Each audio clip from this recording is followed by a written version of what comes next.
It's time for Twit This Week in Tech. Oh, you're going to like this week's panel. Becky Worley from ABC News is here. Will Harris from the UK. And Rod Pyle sits in, our space expert, because there's so much space news to talk about. But first, we're going to talk about the Twitter whistleblower. We'll also talk about the LastPass hack and whether it's anything you should worry about. Mark Zuckerberg's interview with Joe Rogan, and then a look at Artemis 1 as America returns to the moon. It's all coming up next on Twit. Podcasts you love. From people you trust. This is Twit.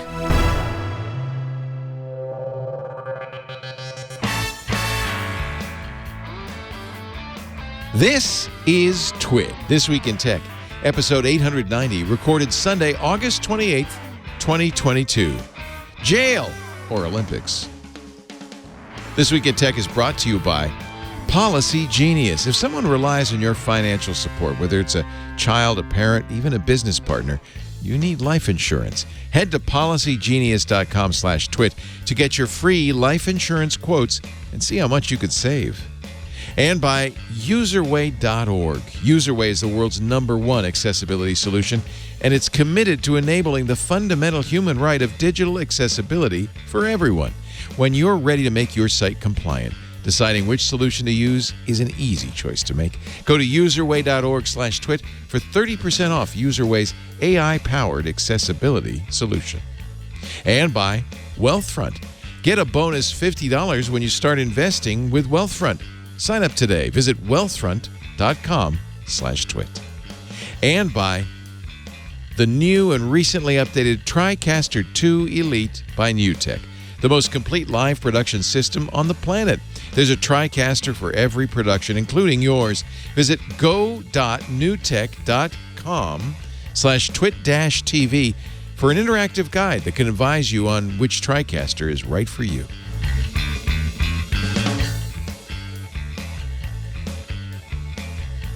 It's time for Twit This Week in Tech, the show we cover the week's tech news.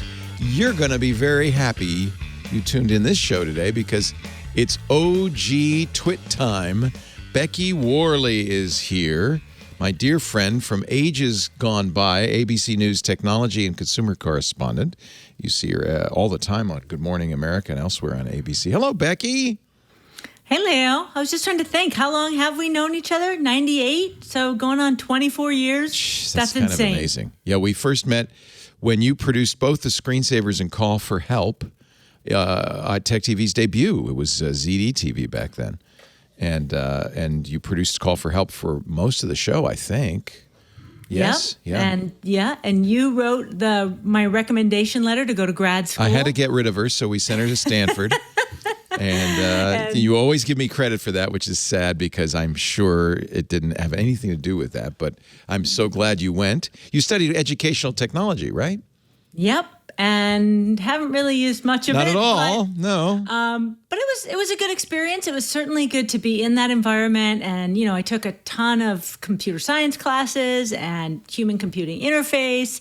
And in a way, coming from a liberal arts background, it gave me sort of the deep breath. Yeah, I can hang in this space and I can participate. And I learned a lot about cognition, which is huge when you're trying to communicate in any medium. So in the minute and a half that I get for an ABC GMA story, knowing how to get my message across, that I learned a lot in grad school. So they make you do some strange things. Last thing I saw, you had all these sensors on you. You were all wired up for what you were going to. Was it sleep testing? What was it? Yes, I was testing the Aura, Fitbit, and the Samsung Galaxy Watch, how they monitor your sleep and report your REM stages, your deep, how long you slept, how long it took you to fall asleep. And we tested those against a standard sleep study, something you might go do if you have restless leg syndrome or sleep apnea, to see how those mirrored up. And it was super interesting. That's what I love about my job, is that I get access to these incredible tools, facilities, institutions, and can use them to get information about consumer tech that you wouldn't normally get.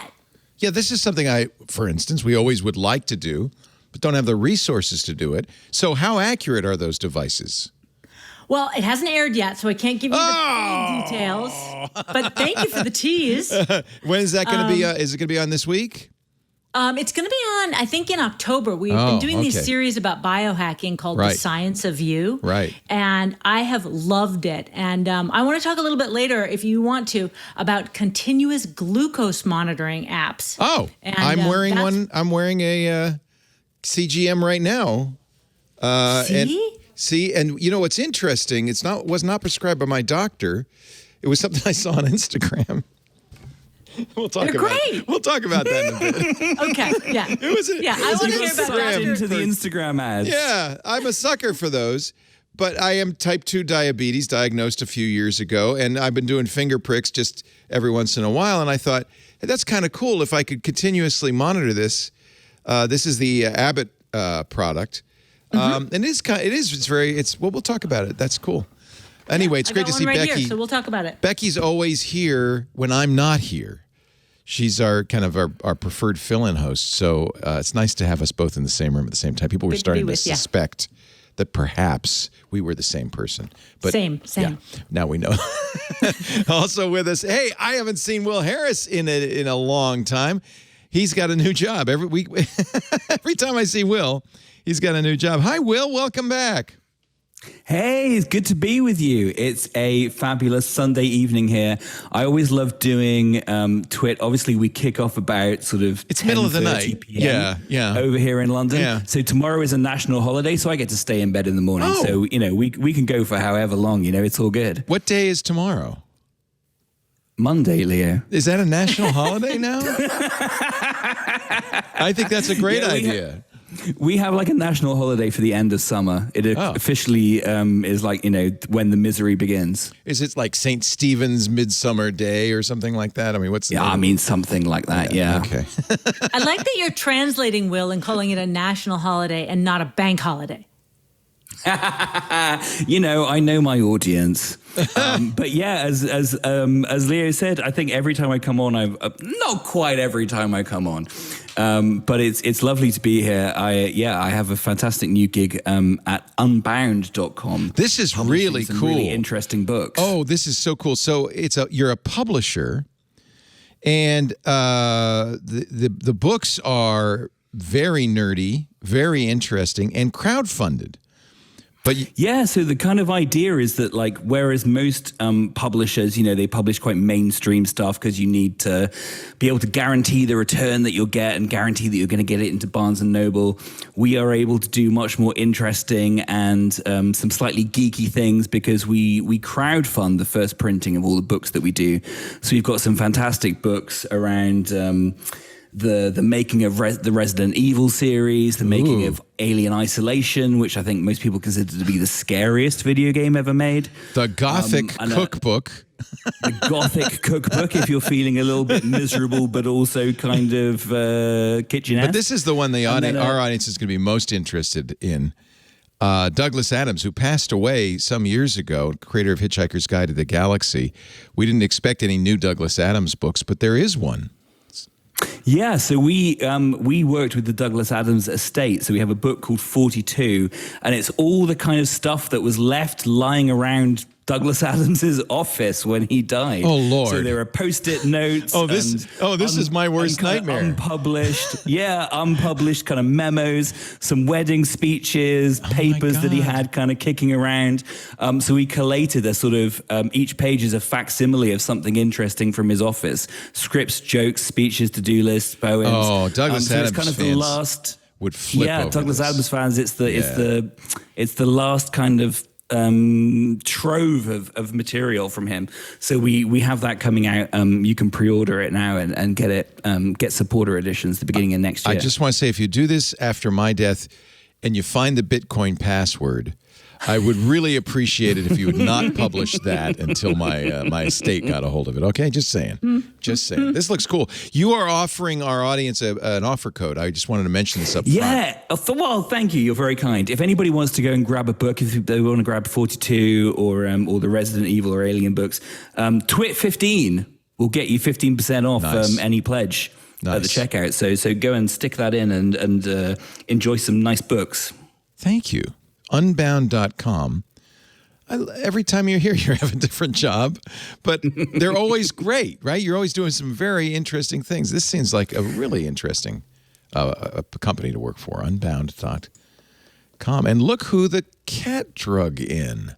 A third host, Rod, made it. Meow. Rod, you're sunburned from the North Pole. Yeah, well, the sun doesn't set there. Rod Pyle, he is a regular on our show, a radio show, The Tech Guy, a space reporter. He's the host of This Week in Space, our program with Tarek Malik, who is the editor-in-chief at space.com. Rod is the editor-in-chief at Ad Astra, which is the national publication of it is the publication of the National Space Society, NSS.org, written a great many books. I'll bring the pile in.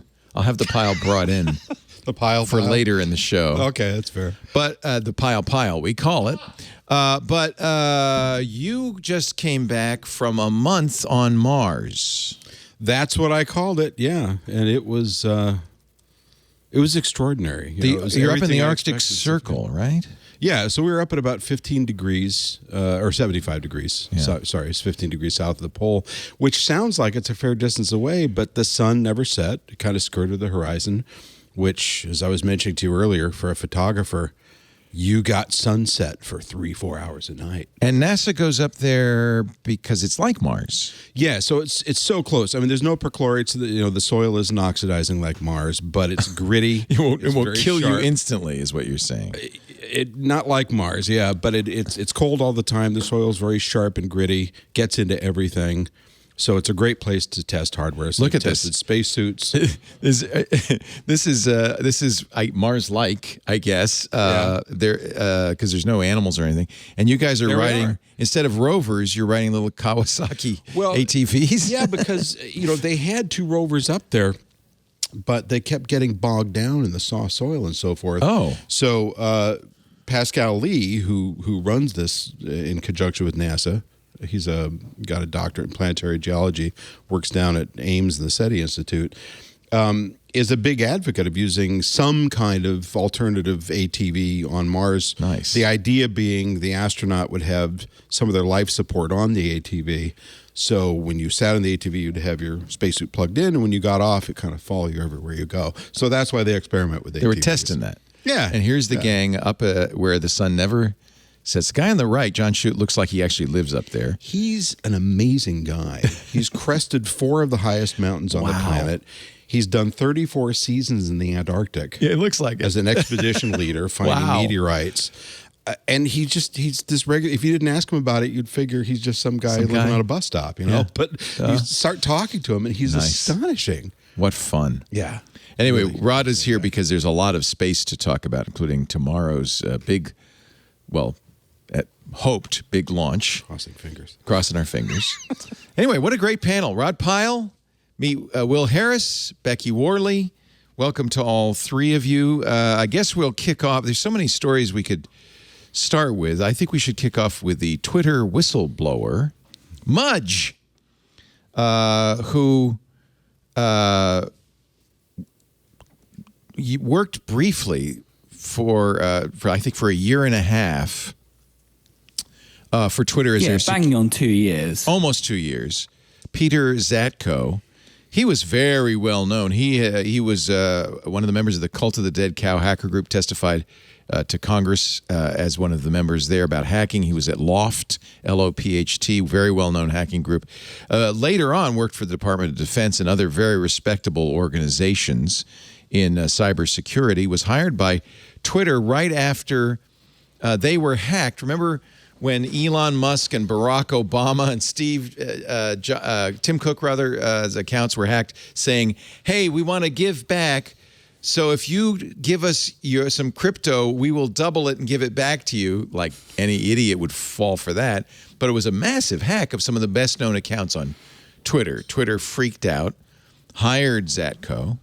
He was there almost 2 years, fired at the beginning of the year. According to Agrawal, after he did the whistleblowing, he said, well, he was fired because he wasn't any good. He says that Twitter's security is terrible. He said he tried for a long time to tell him. They didn't listen. So 6 months after his firing, he became a whistleblower, sending information to the FTC the SEC and others. Lots of stories have come out of that. I have to say, as soon as I read it, I said, I want to know more before I believe everything he says. Can I ask a question? Go ahead, Becky. Because I was reading this and something that's, I was curious, what exactly are the allegations that are being made around the security breaches and problems? And so he said there were no logs, and he specifically called out around January 6th that there were no logs, and then nobody knew where the data lived, whether it was critical. All engineers had some form of critical access to the production environment. And if an internal engineer wanted to take over the platform, they could, and they wouldn't know where the attack was coming from, and there was no way to close that down. Is that something that you think most companies do have? Well, maybe. Here's the irony of this. That was what he was hired to fix. This is exactly it, Leo. So you've got it nail on the head. So he comes in 2020 in order to fix, exactly that. We can probably all appreciate is a lot of Twitter security problems, right? As you pointed out, the hacking of Tim Cook, all the cybersecurity stuff. He then makes a big stink about the fact that following January the 6th, he was worried that somebody who was sympathetic to the January 6th quote unquote insurrection cause could take over the platform and do something. And you're like, well, dude, you've been there for a year and a half. Isn't that what you were supposed to be doing? He was literally brought in. Didn't you work that out a year and a half ago? That was your job. So, really, his complaint might be, well, I tried and they wouldn't let me. I don't know if he said that specifically. He also said... So I think what he says is that a lot of the complaints that he had and a lot of the queries that he had basically got tied up in the kind of Twitter executive board, which was non-functioning because of the Dorsey... We knew this, though. Twitter's had the most dysfunctional board in history. Right? Yeah, that is Twitter in a nutshell. That's our little dysfunctional friend. He said that Twitter was in violation of its FTC consent decree. In 2011, the FTC, after a number of security problems, said, you must establish and maintain a comprehensive information security program that will be assessed by an outside auditor. And you must not, this is the best part, you must not lie to your users about your security. And he says, well, they didn't do either. Again, he was there. It's hard to know. Mudge is respectable and respected. So, there is some concern that maybe the timing of this so close to Elon Musk's trial in Chancery Court in October in Delaware, that maybe it was to support Elon's contention that there were too many bots on Twitter. Actually, there's a very good piece, which I recommend, from our good friend Mike Masnick on Tech Dirt, in which he explains why the whistleblower report actually does not support Musk, even though it might seem to. It supports Twitter. So I think, there is, I don't want to get too meta about this, but Becky will know as somebody who works in a media outlet. I don't know Mike and I don't know Tech Dirt very well, but it's very interesting to see what outlets run with what version of that story. And you can kind of guess who got the internal briefing from the Twitter PR, who got the internal briefing from the PR that Mudge clearly hired, because the different angles on this story are really distinct. Mike is either, this guy was fighting his hardest to try and fix a broken culture within Twitter, or it's this guy was absolutely, an idiot who couldn't, tie his shoelaces together and certainly couldn't fix anything, inside a major corporation. And you go, well, those two things, two perspectives on possibly the same set of facts. But it's interesting to see who runs with what. I will defend Mike on this. He knows what he's talking about. Yeah, I didn't understand the story. Will you explain why it... I still don't understand why it supports Twitter. So that's because you're in the media. Okay. Hey. The mainstream media is not telling the truth, Masnick Becky. says the media is unfortunately falling for the spin. So what Masnick explains, and this is God's truth. He's not making something up. revolves around a either a misunderstanding, intentional or accidental, that Elon has about bots, and then Elon has intentionally confused the world about. It sounds like Elon is saying that the platform is more than 5% fake, and that Twitter has been lying about that. That is, in fact, not what Twitter has ever said. Twitter's counting something called monthly daily active users. And this is not monthly. Sorry. That would make no sense. Monthly daily active users. What does MDAO stand for? Monetizable. Even better. Thank you for correcting that. So MDAOs, monetizable daily active users, is a number that Twitter gives its advertisers so that when they buy ads, it's in effect saying, well, every day, this many people who could click on your ad are watching. They also say, very clearly, they said this to the SEC, they said it to the FTC, they say it to advertisers. This is an estimate because it's hard to tell who's real and who's not real. We estimate about 5% of that MDAO number, very important, not of the total, but of the MDAO number, could still be bots. We try to filter them out, but we may be off by 5%. That is, they never say how many of all of Twitter is bots. The whole point of calculating MDAO is to tell advertisers, this is how many people could click on your ad, and we might be off by 5%. So Elon is intentionally or unintentionally conflating bots on the total platform with this very important number that Twitter is using. It's the number they use to monetize. And Twitter's always said it exactly right. And in fact, the whistleblower, Mudge, confirms it.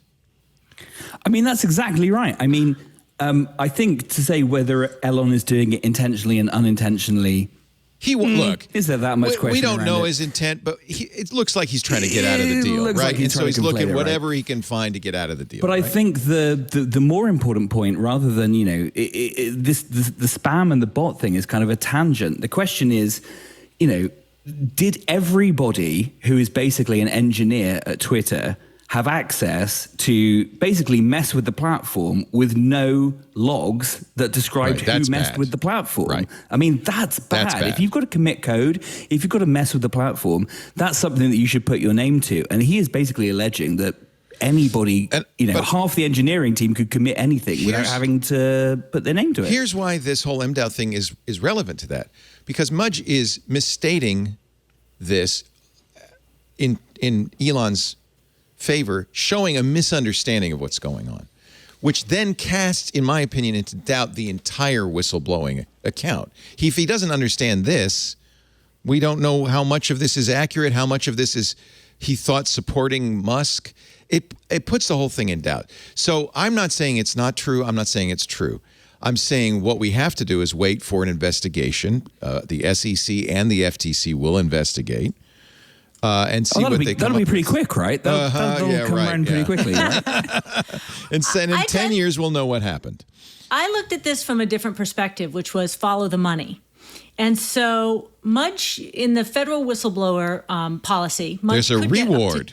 Yes. $10 million is the reward. Yeah. But if you look at the SEC filings on top executives at Twitter, they're getting huge amounts of their compensation in stock.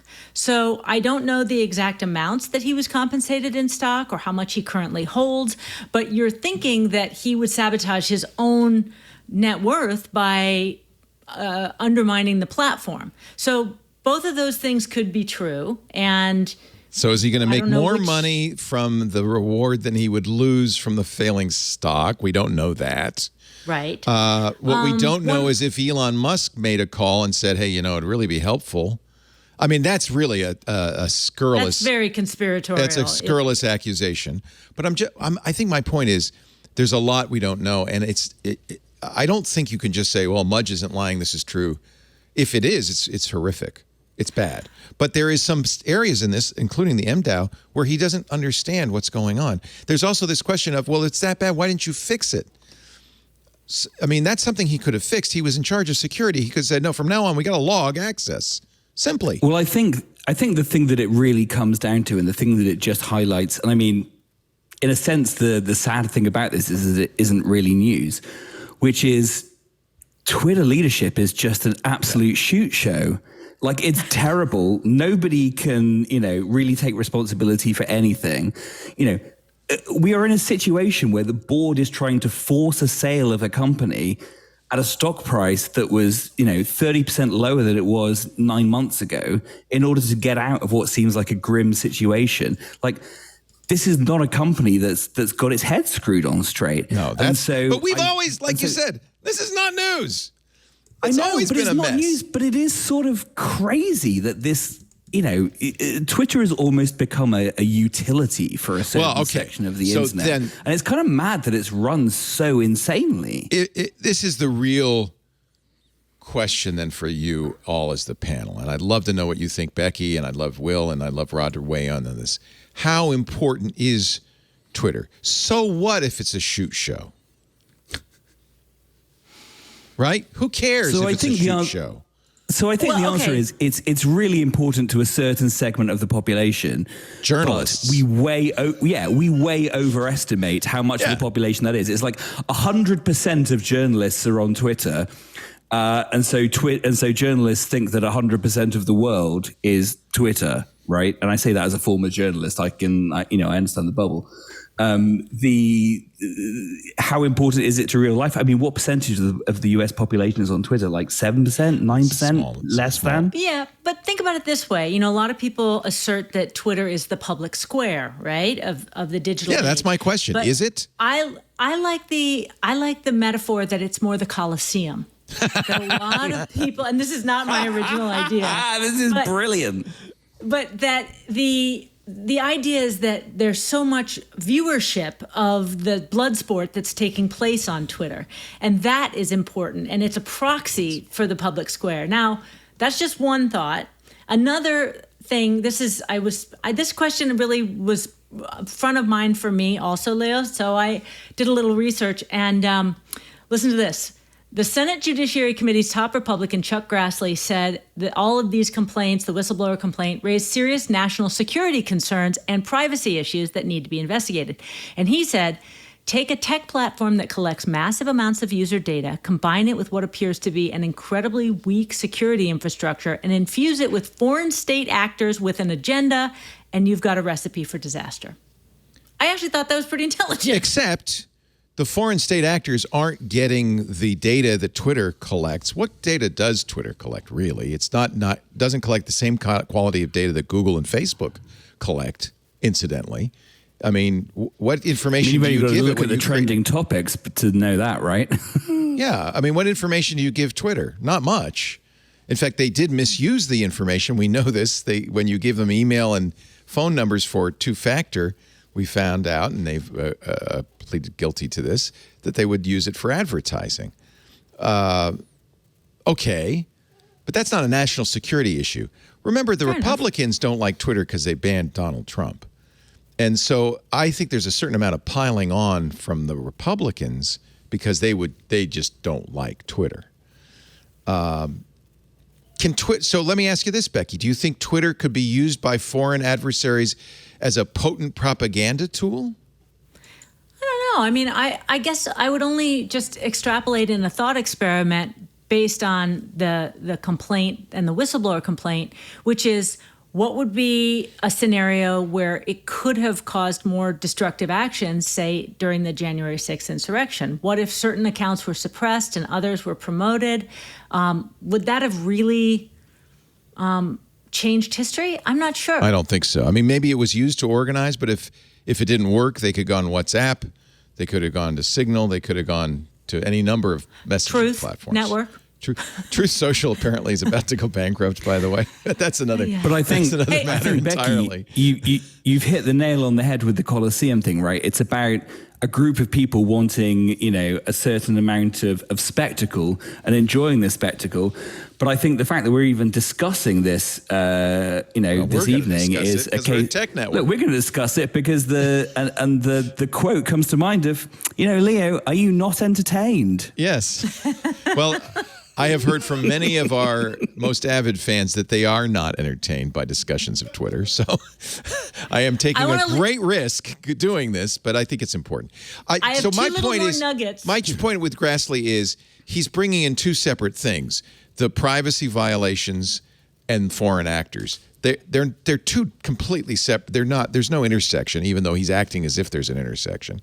I think the private actors thing is reasonable. More nuggets from Worley. Two nuggets that I think are interesting. The attorney for Mudge is Deborah Katz, and I thought, gosh, I know that name, and I looked her up. She represented Christine Blasey Ford in the Kavanaugh hearings. Yeah, and the chief whistleblower in the Harvey Weinstein debacle. So she's the important whistleblower attorney. She's a heavy hitter. So these are not small actors here. So I thought that was super interesting. Can I ask a macro question? Rod Pyle, macro questioner. Rod finally speaks up. So I've missed. You're just wisely avoiding it because for the last month you've been in the Arctic. Well, no, I haven't gotten any news because I couldn't listen to you up there. It was horrible. And I mean, literally, the only comms we had were 144 character texts on our GPS units. But that brought me to thinking about Twitter while I was up there because it was similar character count. And so, stupid macro question, but has anybody figured out what Musk's game plan might have been, just stepping back to the beginning of this crazy story, to almost buy Twitter as opposed to actually be serious about it? I mean, I know there was talk about, well, he was going to do this and then do that and drive the price down and get it for less and all that. But this is a guy who, love him or like him, crazy or not, has been on this kind of crusade, somewhat quixotic in some cases, to build electric cars to save the environment, to build massive, ever larger rockets. He tells us to set up a backup population on Mars, although I think most of us who don't get to go probably wouldn't be that supportive of that, but we like the idea in theory. For $44 billion, he could have condominiums on the rings of Saturn right now. So what is the point if he's really doing that? Is there some other agenda here? Does he really think that it is such a big chunk of the public conversation that he's going to use that to drive his other agenda?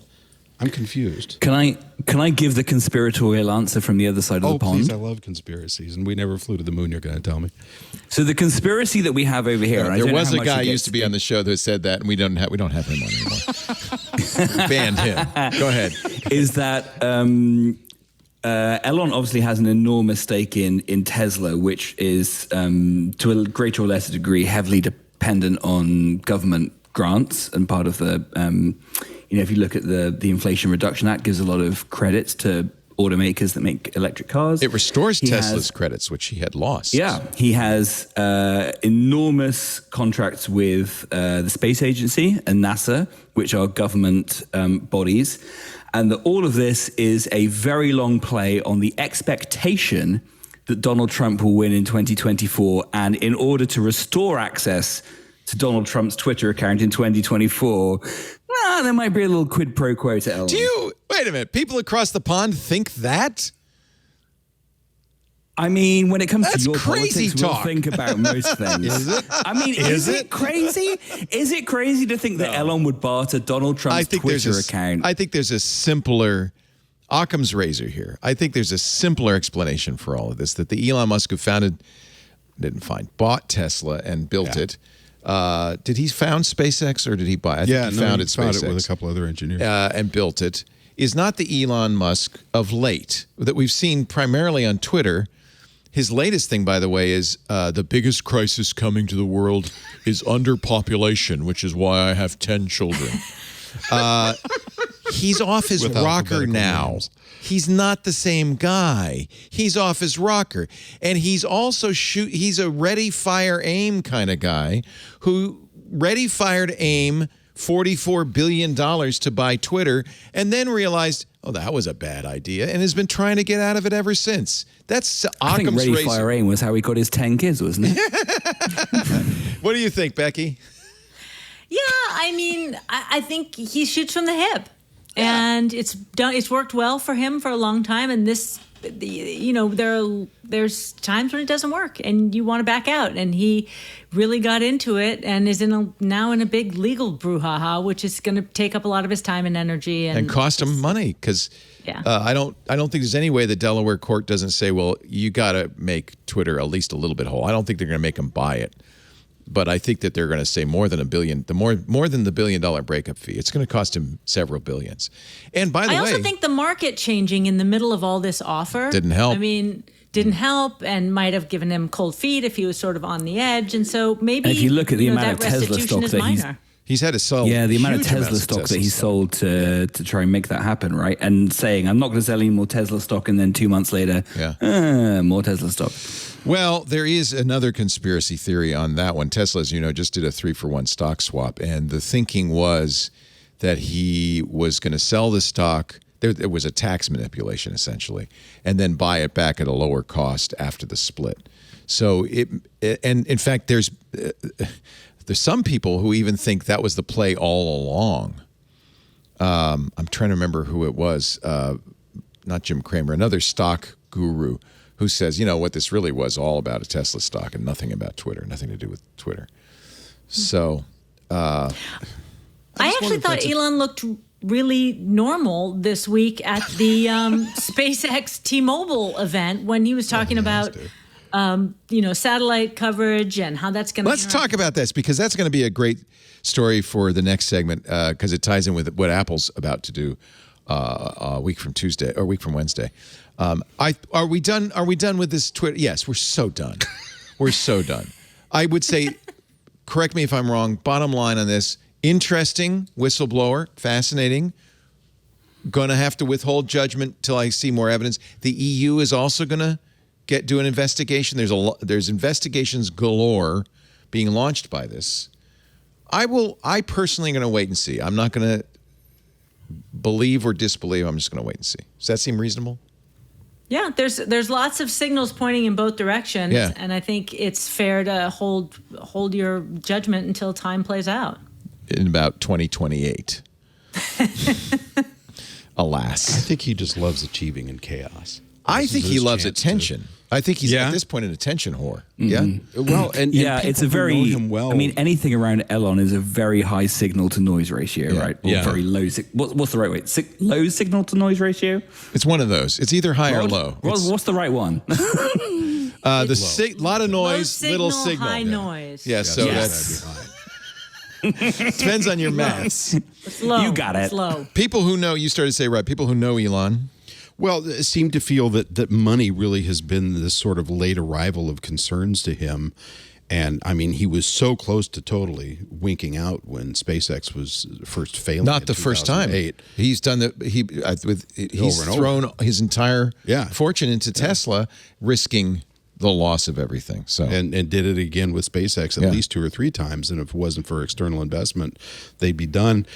But, and again, these are just people who know him well. I don't at all. But their feeling is that this concern about money has become kind of a late arrival. This, Emperor Elon thing that we're beginning to see on Twitter is also a bit of a late arrival. And they're confused. So when I ask them what they feel, their feeling is he's still not that concerned about it. He's really just concerned about this achievement within chaos kind of lifestyle that he loves. He's done amazing things. The chopsticks he's revolutionized the launch industry. Chopsticks thing that catches the SpaceX capsule as it's coming back, it catches it, then repositions it on top of the next rocket. Yeah. What? Who thought that was a good idea? But it works. He took on these major. Sorry, I'm getting off the space angle again. I can't help it. But he took on these major prime contractors that NASA and especially the Air Force have been working with for decades. Well, that's what we're going to see tomorrow with Artemis, which is essentially a Boeing launch, not a SpaceX launch. Much delayed, 6 years delayed. Well, at least depends on how you slice that. You start counting. You could say more like 20 years if you look back to Constellation. But he took on all these contractors and said, I can do it better than you, and I can bring the rockets back and wash them off and empty the ashtrays and launch them again. And he did. Because it's just not that hard. So I talked a few years ago to Tori Bruno, who's the CEO of United Launch Alliance, and he said, he cleaned our clock. And we had to go out and figure out how to do this cheaper. And SpaceX now controls over half the world's launch industry, and that includes all the stuff China does. So amazing stuff. He's obviously a genius, but there's a little loose part rattling around. I think, I've always thought this. If we'd had Twitter for 500 years, we would have known they're all freaking nuts. Edison, nuts. Ford, nuts. These guys are all nuts. We just didn't know it because there was no Twitter. So thank God for the Twitter. spectrum hadn't been defined yet. Yeah. Yeah. Are they? Is it a spectrum issue? I don't know what it is. Elon says so, and certainly for some of the You know what? others. That's convenient for Elon. I don't. Yeah, but if you've ever seen him in person, it wouldn't shock me. He claims he's on the autistic spectrum. And he does have those kind of little mental pops where it does seem like it. But like I said, I don't know him well, so I can't say. Yeah. I Look, think all the geniuses are crazy. Laporte, nuts. Yeah, put me in that. Wally, Hey, nuts. he's not an ADD guy, or he wouldn't be here. I'm definitely ADD. Well, when I coach, and when I coach kids, I often have kids who I look at them and I try and assess who they are and what they're about, and then I imagine their future. And some kids, they're either jail or Olympics, and that's kind of. And the same kid, though. That's the point, right? Yeah, the same kid. You don't know if that kid is Yeah. going to jail or going to the Olympics. You have no idea. That's it could go you either sound way. That's like a my teachers great in fifth episode grade. title. Jail or Olympics, episode 890. Yeah. So that's Elon. He's, You know what? He's Olympics That's for now. the definition of genius, maybe. Jail or Olympics, right? No, really, seriously, that's the Or definition. Nobel Prize. I mean, let's give The something to the medal. the geniuses of the world are a different species. I'm not, and so I'm just going to putt along. But the genius is to soar to that level. There is this great risk that you will go the other way, and I think that's actually the most astute thing we've said today, Becky. Well, it's the Hemingway, Oscar Wilde, Hunter S. Thompson model, right? Oh, you You've go got to be over. a genius. Look at Steve You've Jobs. got to be mad to be a genius. You can go on and on and on. Look at Attila the Hun. Nice guy, but you. But you really wouldn't want him as a neighbor. He was a nice guy. He was a nice guy. Great cook. He was fun to what be are we with. eating at that But barbecue? you wouldn't want to move next door. Yeah, exactly. Well, and I say, just in following up what you're talking about, I worked at Caltech for a year, so I'd go down to the cafeteria for lunch every day, and you're surrounded by these Nobel Prize winning, multi-doctorate, brilliant people from all over the country. But the cafeteria is the most dysfunctional logistics nightmare you've ever seen because people literally walk into each other. Lunch is flying everywhere. I mean, I would try and walk with my tray with a sandwich, and you'd sort of carve this path between people that are staring over your right shoulder, never in your eye, over your right shoulder and walking right towards you. Like you can't be there. You're not allowed in that same dimension they're in or something. It wasn't arrogance. It was just personality You have to be a traits. rule breaker if you're going to achieve to that. I mean, clearly But Elon's these weren't rules they were breaking. This was just their condition. This was just their condition. It was. They were on. And it was really cool to be around those They people. were on the but it the ATH spectrum, the Attila the Hun spectrum. Yeah, I think we've got a new one. All right, eating long pork for lunch. Okay. Oof. Nice guy, but you wouldn't want to go to the barbecue. Wouldn't want to go to the barbecue. I agree. I know what you're saying. We do have to take a break. We will come back, and then we will talk about whatever that thing was about 5 minutes ago you said we should talk about. But we're going to get to that. You bet. As soon as somebody remembers. T-Mobile in space. Thank you. We're doing it. Thank you. I'm here for you. I'm still your Becky, producer. You're still my producer. Remember Move Your Mouth? Remember that? Yes. We're doing Call for Help. I've told this so many times, but I apologize if you heard it. We're doing Call for Help. I have Becky in my ear, which is the best thing in the world is to have Becky Worley in the control room. And she's the producer. She's the line producer. She's in your ear. And she says, move your mouth. And I thought she said, move your mouth. She meant my mouse pointer was on something on the screen. She meant move your mouse. But I, like an idiot, start going like this. That was the control and how wonderfly collaborative Also, you whatever were. you great say, demonstration Becky. for an audio medium. Whatever you say. Mouse. There's a fine line between mouth and mouse. I'm just saying, like there is between Could get you in real trouble. the Olympics and jail. Our show today brought to you by Policy Genius. Now, this is true genius here. We pay hundreds of dollars a year for insurance to protect our homes, our cars, our phones. What are you doing to protect your family? Right? My phone's insured. My family? Wait a minute. What? Mortgage payments, schools, colleges, those kind of debts don't disappear if something happens to you. A life insurance policy is the best way, the only way to protect your loved ones with a financial cushion they can use to cover those costs. And I know no one wants to think about the worst case scenario, but let me tell you, it's important for peace of mind. It's the first thing I did when the kids were born. I said, you know what? Responsible. I have to get life insurance. And I still have it, which probably I could stop now, but I think it was a very important thing to do. We also have insurance on me for the company. We have what they call key man insurance, right? Having life insurance through your job, which I always had, probably not enough. Maybe enough, to buy a nice urn, but that's about it. Most people need about 10 times more coverage than their job provides to properly provide for your families. Now, I got to tell you, life insurance gets more expensive as you age. I'm glad I got it in my 30s. You always want to get the policy sooner than later. Here's the way to do it. I wish this had been around when I was getting my policy. Policy Genius. It's not an insurer, it's an insurance marketplace, okay? So that's what you want. You want to make it easy to compare quotes from top companies, but the big ones, AIG, Prudential, but you want to do it in one place to find the lowest price on life insurance. By comparing quotes with Policy Genius, you can save 50% or more on life insurance. The market is very inefficient. And so the cost of life insurance for you could vary 50%, even more, right? You can go to Policy Genius, get a policy for, let's say $500,000 in coverage. That's probably what you'd want to start with, as little as $17 a month. Isn't it your family worth that?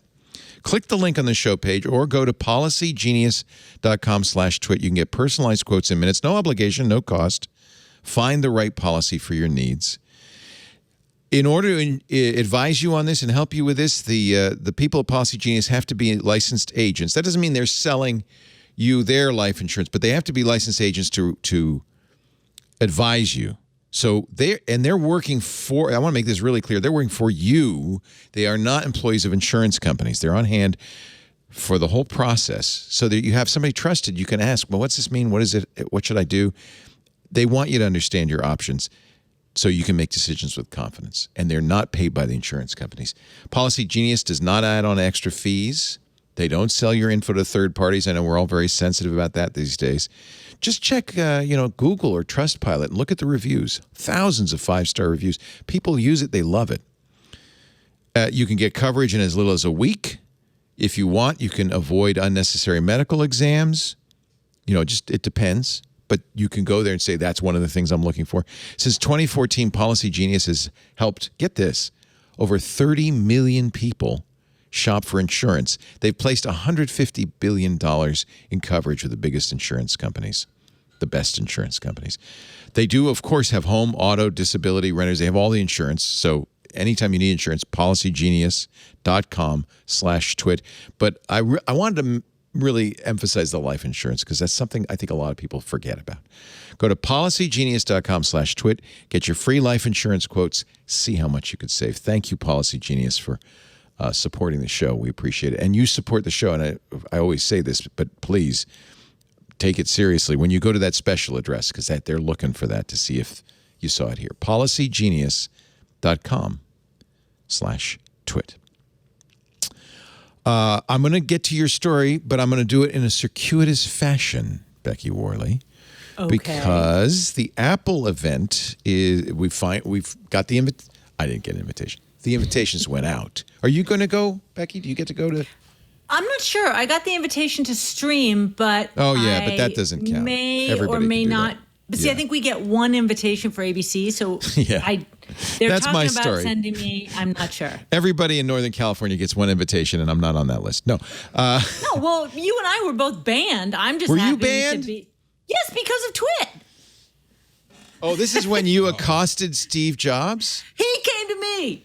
Okay. For the record. Tell us what happened. I was live streaming to you from the event, from the magic room where you get to touch all the goodies. The demo room, yes. Yeah. And I was just showing everything that was there, and I was live streaming. And then I had one of those headsets on. Let's run the tape. Here we go. Turn up my sound. Do you have my sound? All right. I don't know why I'm plugging into the phone. I guess that's the only way I could. Where's? This is from my phone, and I'm just looking at everything. And then Steve walked over, and he walked up to me and said, "What are you doing?"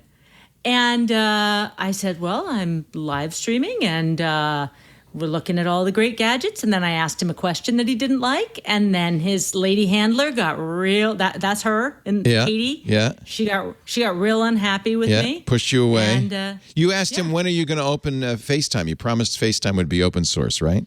Yep. Yeah. Why am I And not he- getting sound? Are you doing? What's going on? It's on my end, he says. Yeah. I don't think it's on So my he- end. Would you please check? So he that? didn't like that question very much, and Katie. Look at found his out who I face. was. Oh, Yeah, he he's was grumpy. pissed. Video conferencing? Oh, wait a minute. Let me go back. Let me go back. Okay, just I checking. magically fixed the sound. Fits in the bag and you take it with you everywhere. Okay, here's Becky accosting Say that the again. greatest man who ever lived. You like it a lot? Fits in the bag and you take it with you everywhere. You don't even need a bag. 2.3, Talking about- 2.9 pounds. Can I ask you one other question? Does the fact that we now have FaceTime just on the Mac mean we won't see APIs for other video conferencing? We didn't say any such thing. Okay, just We checking. didn't say any such thing. Yeah, he did. There you go. No, he did. That's our first. That's a first on Twit Live. And so you haven't been invited back since then, huh? A couple years. Once they kind of. Yeah, Once they got Katie over it. left. Once Yeah. Katie left. Did then- Katie Cotton ever at any point say, "Do you know Leo Laporte"? No.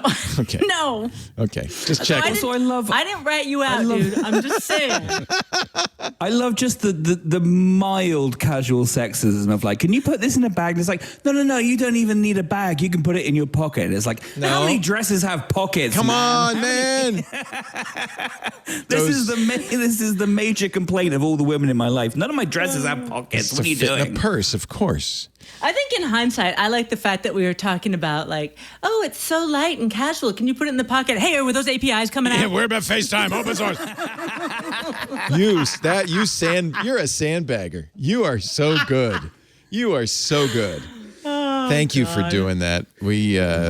I have such respect for you, Becky. That was Oh, God. That was a awesome. debacle. It was. Do you know what's amazing about that clip is, man, that is an old ass iPhone. Yeah. Oh, yeah. I don't know why. I don't know why we're playing it off an iPhone. I don't know what was going on there, but anyway. But the new Apple event is going out. It's happening September the 7th. September right? 7th, and Yes, the it is. invite has this. The Alka-Seltzer Apple, I call it. Plop, plop, fizz, fizz. Oh, what an iPhone it is. The tag is far out, which makes me think this is supposed to be space. These are galaxies, Yeah. right? This is, The apple looks like stars and a galaxy. yeah. So that makes me think about the rumors from a couple of years ago that the iPhone would have satellite connectivity, which then leads me to the story you were referring to, because weirdly, just this week, T-Mobile and SpaceX announced there would be satellite connectivity for T-Mobile subscribers coming next year. Through what? What system? Well, that's an interesting question. Does Starlink what they're suggesting? Starlink. Now, I don't understand. They say you don't need anything special in your phone. They said a piece of attempts T-Mobile's like this. mid-band 2.5 gigahertz spectrum and a clear view of the sky is all you need, and that it will use the existing hardware that's already in your phone. Well, Iridium. Because that 2.5 like gigahertz that. spectrum has been like just That's kicking what they around right, said. for ages. That was the slightly lame spectrum that people had to give up for 5G. I'm confused. They said you'll be able to text, send images, and if there aren't that many people in your area, you'll possibly be able to do video, and specifically said works with existing cell phones. Yeah.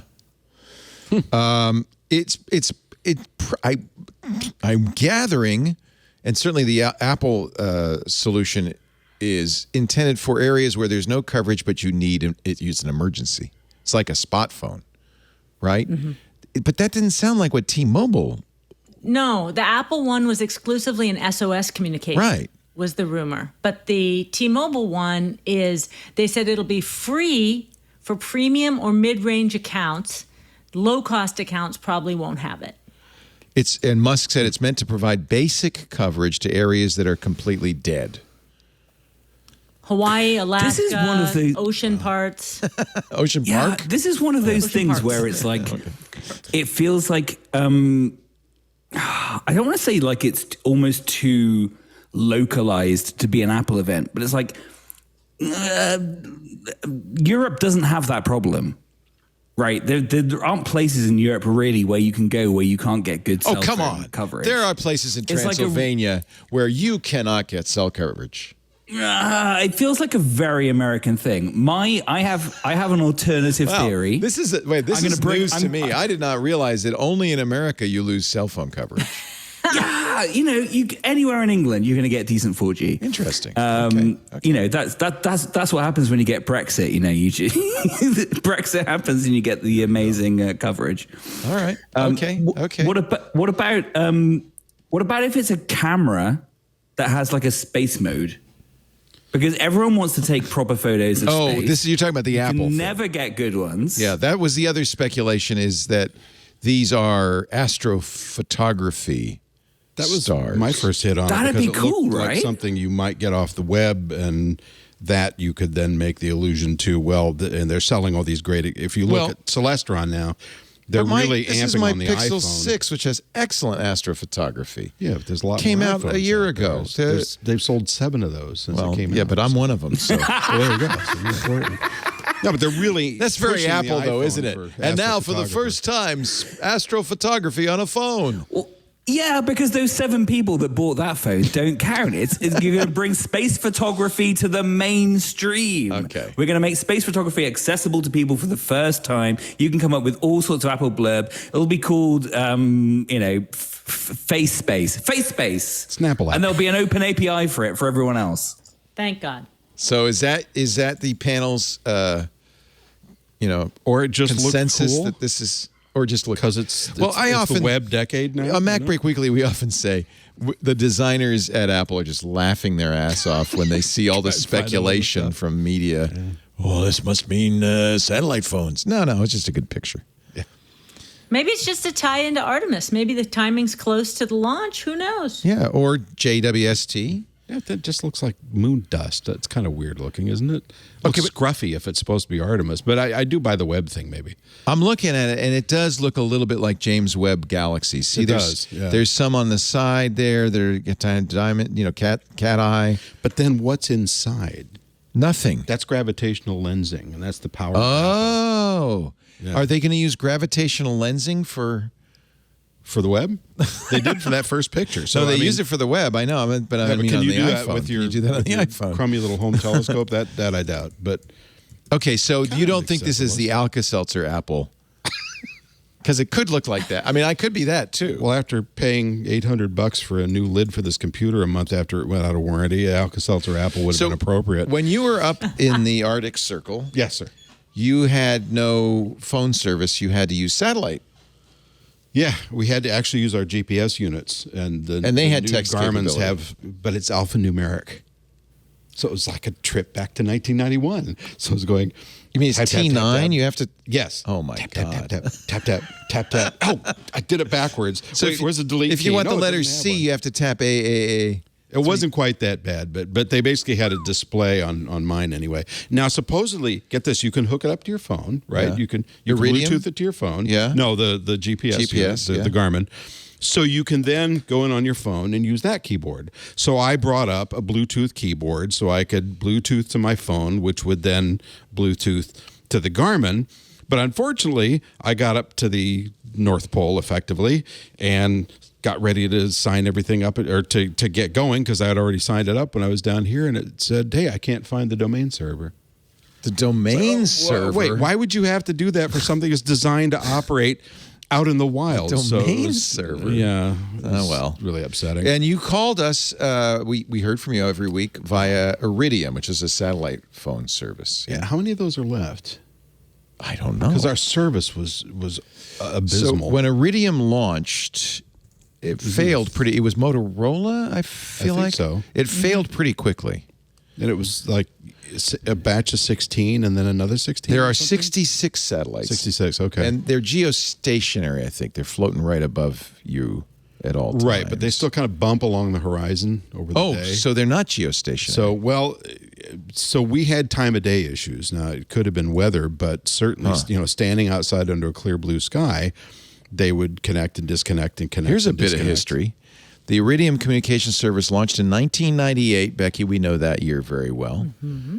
The first Iridium call was made by Vice President Al Gore to the great-grandson of Alexander Graham Bell, Gilbert Grosvenor, who was the chairman of the National Geographic Society. Motorola, provided the technology. But I remember, 9 months after the launch, they went into bankruptcy. Wow. The handsets could not operate as promoted until the entire constellation of satellites was in place, and that was going to cost so much money that they just folded, which of course means nobody bought. It was one of those catch-22s, which means nobody bought the phones, which means they couldn't do anything more. Apparently it was also fairly mismanaged. But eventually, in fact, in 2000, Motorola said, we're going to have to deorbit these. We're going to have to bring them back. They did, yeah. No, they remained in to orbit and operational. The government, the U.S. government, as opposed to the Queen, stepped in to save Iridium by providing $72 million in exchange for a 2-year contract. I'm reading from Wikipedia, and approving the fire sale of the company. That erased $4 billion in debt. It was restarted in 2001 by the new Iridium Satellite LLC, owned by a group of private investors. So that's why you could use that. They replaced the original constellation. They sent 75 new satellites up on SpaceX Falcon 9 rockets. Again, Elon Musk. Yeah. All roads lead to Elon. Well, I love this concept. I really hope it succeeds, and I hope Apple brings it into their technology. This could save so many lives. I think about all the people who are James Kim, our dear James Kim. First thought was James Kim, who got lost in the Oregon mountains, trapped in the snow. Nobody could find him for 10 days, and he died. And I just think about all the backcountry skiers, anybody who's in nature. There's so many times where you're off the grid and off that coverage, and it's a little nerve-wracking. I'll say, as a mom, I would want my kids to have that on their phones. You spend a lot of time. You're from Hawaii. You spend a lot of time, I think. Stand-up paddleboarding, I don't know, doing stuff in wilderness. You probably would use this, yeah? Oh, yeah, and I fish a lot. And so, to be out, especially now with the fires, you could get, I went fishing on the Tuolumne River this summer with my son, and we went down this really tiny road, one way in, one way out. A week later, the fire started in Yosemite, and we could have been trapped in there like that. Easy. Yeah. And so having that kind of access, it's funny because you think about it when before cell phones, you used to never think about this stuff. But now you just, that access to help and first responders is a nice thing to have. You really get used to it. And you bring up the point of two-way communication, because you could get the warning that the fire's closing in on you. Whereas I was just thinking about it with the Garmin. Well, I got an SOS button. That's all I need to do. And somebody mentioned on the chat, by the way, Inmarsat. We had an Inmarsat box as well, and it worked for about an hour a day. Oh, wow. And it was because the geosync satellites were down close to the south horizon. of you. Yeah, because they were used more for marine communications. I guess, but we walked up to the mountain, so we'd have a signal. But what's weird is it would be fine for like an hour, and then it would kind of vanish for the rest of the day when the sun didn't go down. The sad thing on the James Kim story was he was an early user of GPS. And his GPS map led him to a place that he shouldn't have led him to. It showed a logging road as a true through pass from the Highway 5 to cut over to the coastal route. A shortcut. But it was just a logging road that wasn't open in the winter. So he had his kids with him and his wife, and they were stranded in the car. He went to, I think they were burning their tires to stay warm. Burnt their tires. They had a couple snacks, and she was breastfeeding, and that's how the kids made it. And then after 10 days, James just felt like they weren't going to get found. Snow on the ground, and he went out and and he breaks died my of heart. hypothermia. Yeah. Breaks my heart. Yeah. So technology failed him, where let's hope technology could save people going forward. You know what's going to save people, Leo? If you Apple's say going to get rid of the unbound.com notch for the camera cutout on the new 14. That's it. Yeah, the whole punch. Yeah. I mean, how do you transition after that? Thank you for that. Thank you for helping us. us. De facto producer of the show, thank you for that segue. A terrible segue, but thank you. The event rumors are the notch is going. We're going to have an Android-esque camera cutout for the 14. Yes. We're going to have a Pro watch, which has a 2-inch watch face. No, 2 inches. 46 millimeters, just 2 millimeters bigger. That's like 2 I'm inches. all for, you know what? 2 You know, inches I is see lots of friends who have the enormous Rolexes or the enormous kind of, Pateks or whatever. Sure. I just want an Apple Watch that's just going to obscure my wrist. How about one you could hang around your neck? Like Biggie Smalls. the dude with the Flavor Flav. Flavor Flav. I want the Flavor Flav Apple Watch, and AirPods Pro to get what is described as a Beats-esque redesign. I don't know what that means. Beats-esque. Now, have you talked on this show about why men wear huge watches? Well, let's ask Flavor Flav. Especially, why do they wear it? Because they're big. There he is. Yeah. What men wear watches to show their masculinity. Big watches to show their masculinity. But I always found it odd. But it's got to be big with lots of little dials and tiny numbers that you can't see. Yeah, but here's the thing. So I can almost exactly tell you this. So as Leo will know from one of my former jobs, as Leo likes to point out, when I worked at Condé Nast, working on GQ and Vogue and that kind of thing. You're an expert. Men like big watches because it's the very few, one of the very few things that we get to wear is jewelry. We don't have many choices. So women choices. can wear earrings, necklaces, nose piercing, rings, all that kind of thing. Men basically have watches as the only thing that's socially acceptable to wear as so funny decoration. That you're saying this because I had lunch or dinner with Ben Parr, who's been on our shows. Used to be at Mashable. He's a startup guy, and he's not wearing an Apple Watch. He's wearing a Movado, big old Movado. And I said, "Why aren't you wearing an Apple Watch? You're a geek." He said, "Because we don't have many chances for accessorizing, and this is it." Or if you're a physician, red noses, colorful ties, and strange socks. There aren't a lot of choices. We all wear a uniform. Yeah.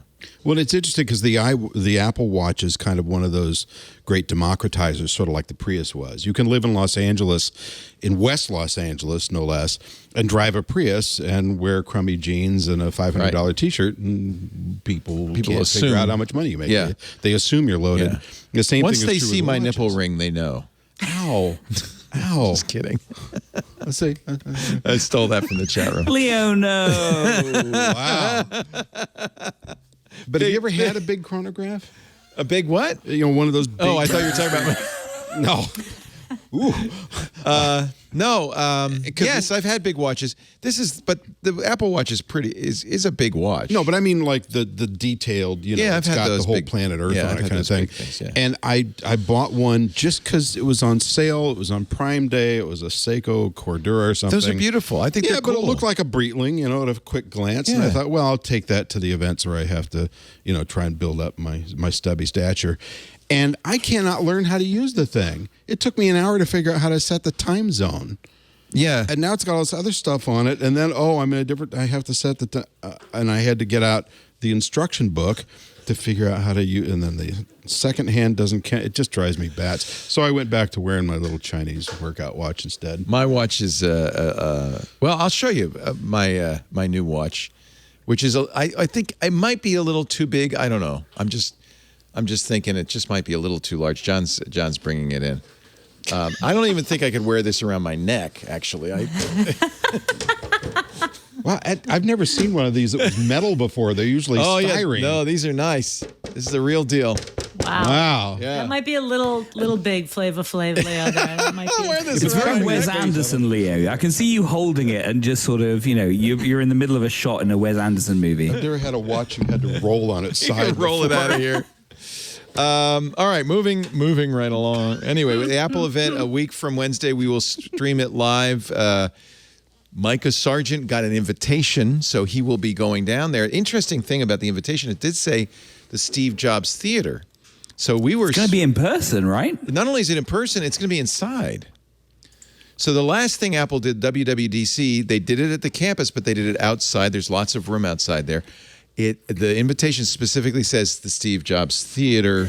Well, it kind of goes along with the Tim Cook 3 days back to work, right? So Apple's clearly like, this is it. We're all back to normality, right? It's over. COVID's over. But I'm sort of stuck on Micah getting the invite because surely they know he's the up and coming rising star. Apparently of the they tech don't guy. mention that. Apple. He doesn't know me. Never met the man. Band's over. You're good to go. If it's funny because it's Gizmodo got invited back.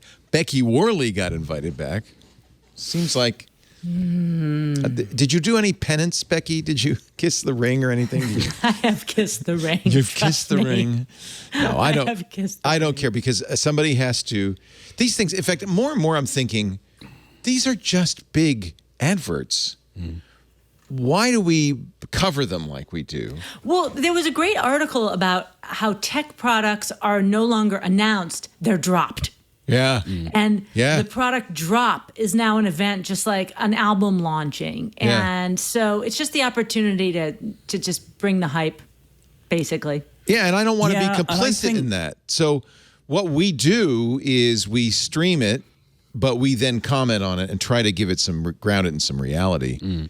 I don't know. I'm wondering. Go ahead, Will. Well, I was just going to say, my grandmother, bless her soul, at 98 years old, just once had the insight. She was saying, I was sort of explaining what I was doing, what I was working on. And she said, nothing can ever just appear in a shop these days. It has to be launched. Everything has to have a launch. I love her. And my 98-year-old grandmother grasped this idea of everything needs a launch. And I think, whatever Apple's going to do on September the 7th, it will well and truly be launched. You know what else will be launched? Lieutenant Uhura. Her ashes gone? That's a segue, right? Nichelle Nichols' ashes. Wow. Sure. I didn't know this. There's a company that does this. This is their business of taking remains into space. A sample. So they take just a thimble of you. They don't take your a little whole, bit. Yeah. Nichelle Nichols, who recently passed, of course, Lieutenant Uhura from Star Trek, will be on the next flight. She won't be alone, by the way. She will be accompanied by ashes from Scotty, James Doohan, ashes from Gene Roddenberry, and Gene's wife, Nichelle Roddenberry. But it's not the first time any of those others have been in space. I was going to say Scotty already went. All of them. That's kind of weird. All of them. Okay. So they had some leftovers, you're saying? Well, that's why I think it really is. Or they had some coffee. It's like a little creamer tiny bit. Yeah. Do they go back to the urn and say, "Can we have a little bit more? We want. I don't know. You don't have to ask the urn. You just take it. Okay. I've got a couple of those. So the Celestis Voyager Memorial Space Flight, a launch from Cape Canaveral. Is it a SpaceX rocket? I know. It wasn't. This one might be. Yeah. For my money, if I'm going to do something like that, I want to launch a whole bone. That's not, creepy. Not cremated. Sorry. No, but there's a reason. So Why? First of all, you get that 2001 moment of the bone drifting in space that Stanley Kubrick did. Yes. But then you aim it for re-entry, so my kid can come out and laugh and clap while my bone burns up, and you can watch it. I mean, that'd be much cooler than just the idea that Dad's pinky ashes are in orbit. So This is more than this. orbit, by the way. They will be sent out beyond the Lagrange 2 point where James Webb is. Oh, so great. So now we're going to have these impacting the James Webb mirror. In space. More damage on top of what we're in space. That was Lieutenant Uhura. It's powered by United Launch Alliance. I looked it up. Vulcan Centaur. Okay. ULI Vulcan. Get it? It will host Gene Roddenberry, Major Barrett Roddenberry, James Doohan. Not their first time up there, according to Vanity Fair. Right. the first time Gene and Majel went up into space, am I saying that right? Majel? Was when Jim Weatherby secretly took them up in the Space Shuttle Columbia in 1992. How cool is that?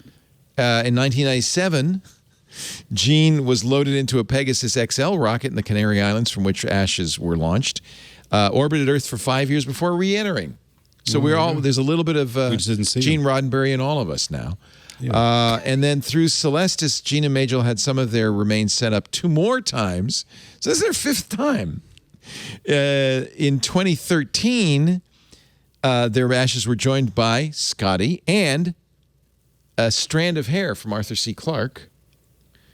This time, this company launches DNA as well as ashes. Yeah.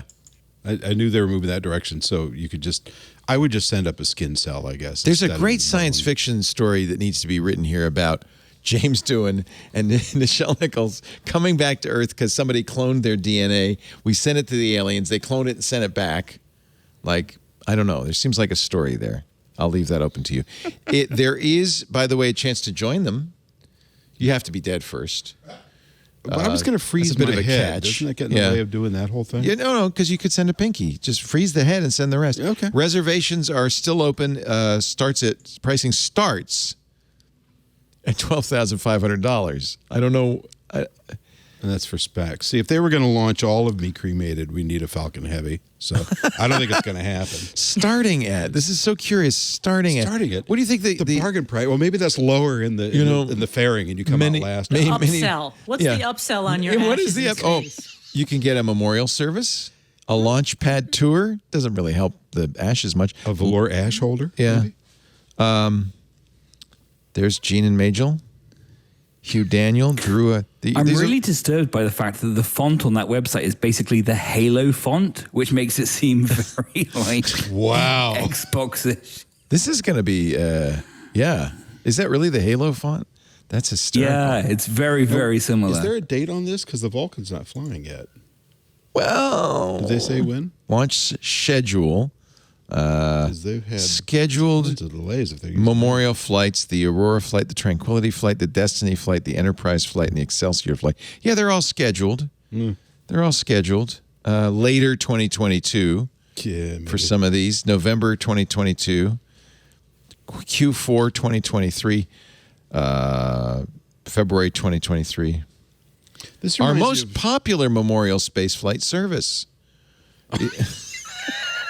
For all the dozens of people that have done it since 2000 when we started. This reminds me of this very cool service that was coming out of Japan about 4 years ago maybe, where they were launching, I think it was before I came on your show, they were launching little cans of tungsten ball bearings coated in different chemicals so you could have a bespoke meteor shower. So if you're having a wedding reception, it's outside, it's sunset, this thing's going overhead at that exact moment, and it would have a little explosive charge that would blast all these tungsten balls out, and they'd re-enter in this big plume of different colors. That's like special fireworks. A little expensive. Yeah.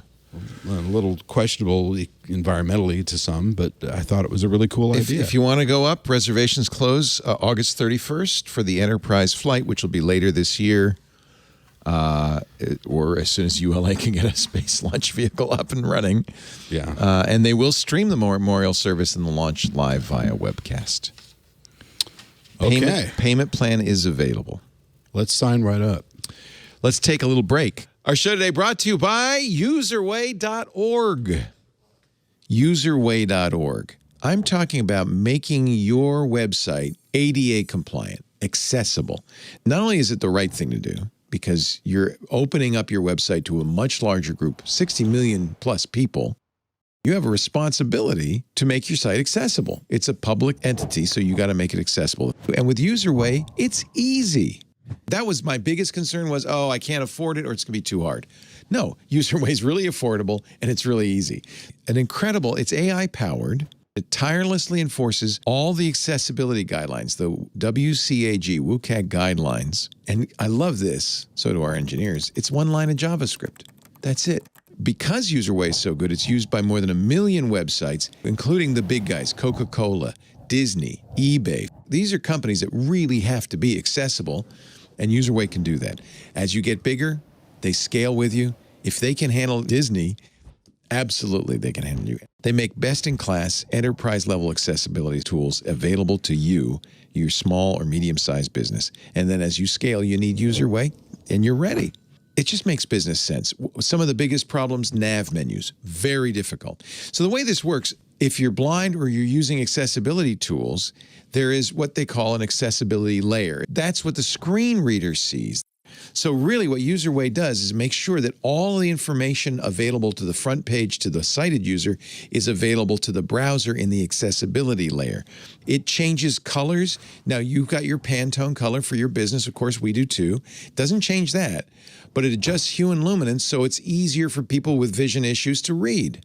So Userway will generate alt tags. That's one of the reasons it needs AI. It can actually see the picture and generate an alt tag that matches the picture automatically. You can go in if you want. You can modify it, of course. It fixes violations like vague links, fixes broken links, makes sure that your website uses accessible colors, and you'll get a detailed report of all the violations that were fixed on your website so you know exactly what it did. Plus, you can work with it. Userway integrates seamlessly with your site builder software. Let Userway help your business meet its compliance goals, improve the experience for your users. Userway can make any website fully accessible, ADA compliant, and everyone who visits can browse seamlessly, customize it to fit their needs. It's a great way to show your brand's commitment to the millions of people with disabilities. It's the right thing to do. Userway can make any website fully accessible and ADA compliant. In fact, if you want to see how it works, we've got it running on twit.tv. Just look at the lower right corner. With Userway, everyone who visits your site can browse seamlessly, customize it to fit their needs.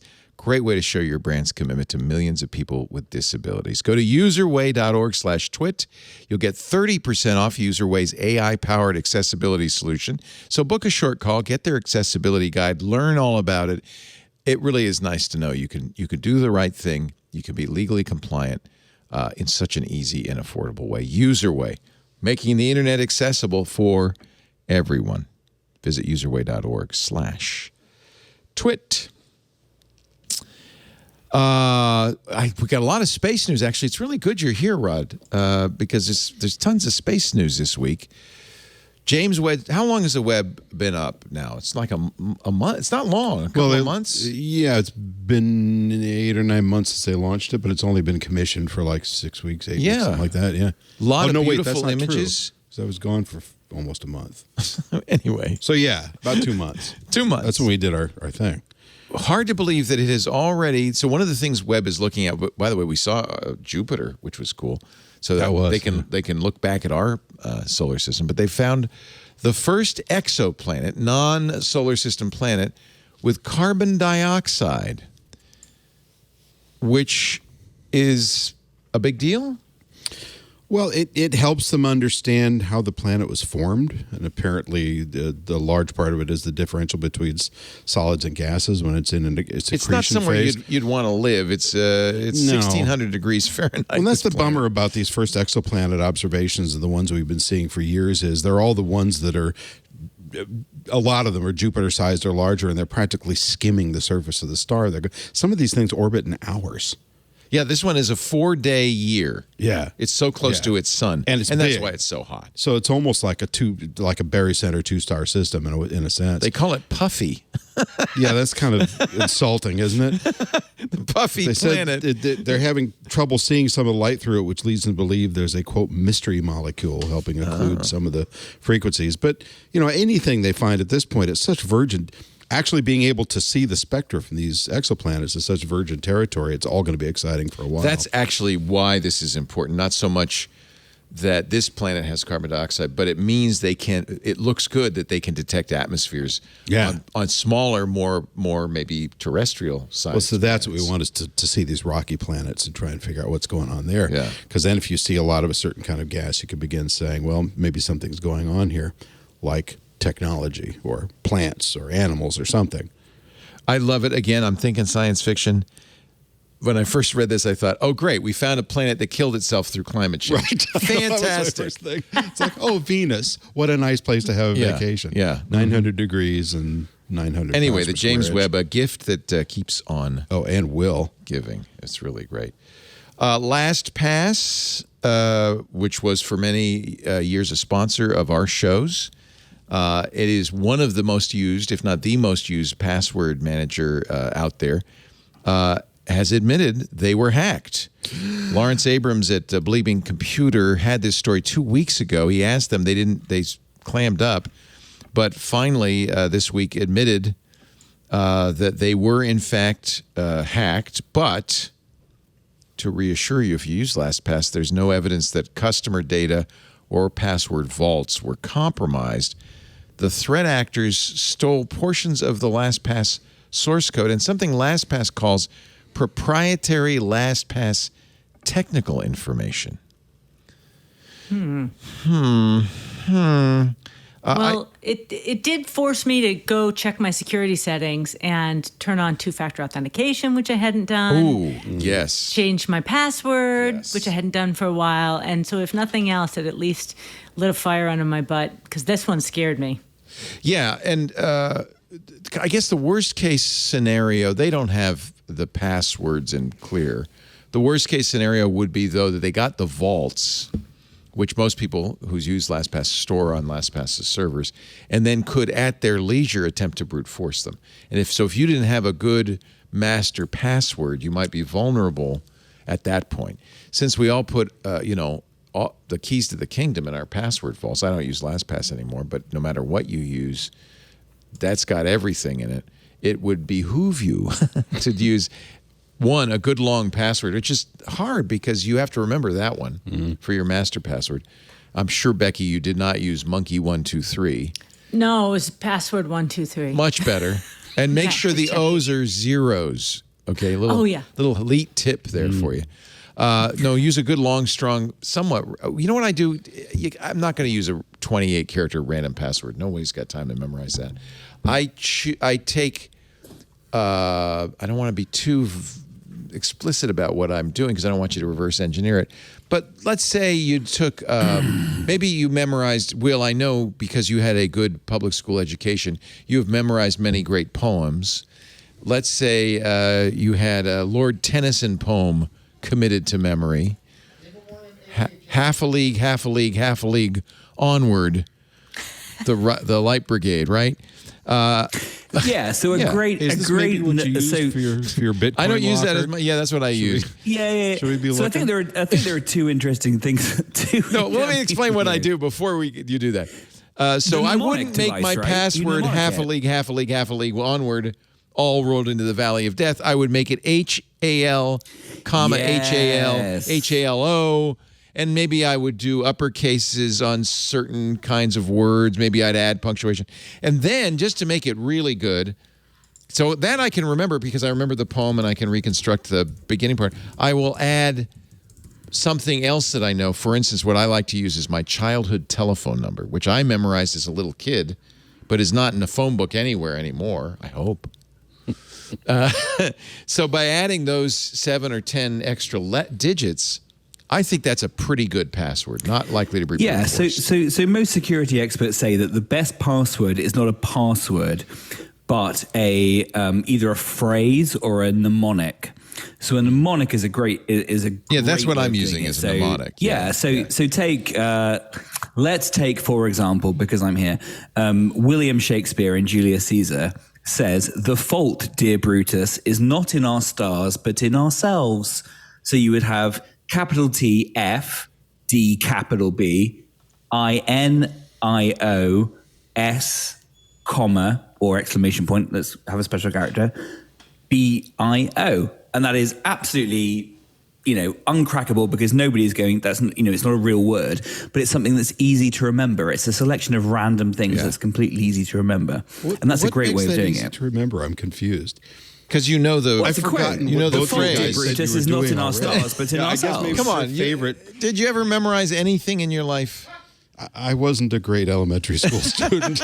I was the one throwing desks out the window in eighth grade English. Do you know a Shakespeare? Do you like to be or not to be? That is the question. Well, that's too easy. Okay, yeah. Well, you're right. All right, That's probably not a good one. Go ahead, Becky. I got another way of thinking about this. This is a Steve Gibson trick, which is to use a password that you know pretty well that might be short, and then pack it with symbols Yes. or characters. That's why I do that phone number. He calls it password haystacks. That's right. Length makes it harder to brute force, even if you add length in a kind of trivial way. But if you use characters, because there's so many of them, he says that most brute force attack, they don't use as many characters because it's harder and it creates more variables. Right. So clearly the best password is completely long, random strings of alphanumerics and special characters. But no one can memorize that. So that's why for your master password. Becky, this Steve Gibson guy is there anywhere I can listen to a podcast with him? Yeah, I where can I get more of him? Unboundbooks.com. No, that's wrong. You're talking about the host of Security Now, which is now in its 18th year as a podcast. Wow. He just crossed the 18-year-old mark. And at grc.com/haystack.htm, he describes this and shows, how the larger the space that you have to search, the more powerful it is. In fact, it looks like KABC produced a terrific and succinct 2.5-minute explanation that you can watch. That might actually be my story on this, that KABC because I did it on GMA. I bet thought you. It was great. Yeah. But I just thought it was such a smart idea that was simple. Passwords are so hard for people. The thing I also worry about is that if somebody's been pwned in a previous attack and they've used the same password as their master password. That's the real problem. That's Do what not I worry about reuse with passwords. Yes. With this attack on LastPass. Yeah. But I think the key takeaway is that Security Now is legal to drink in England, right? Yes, it can, but it cannot vote yet.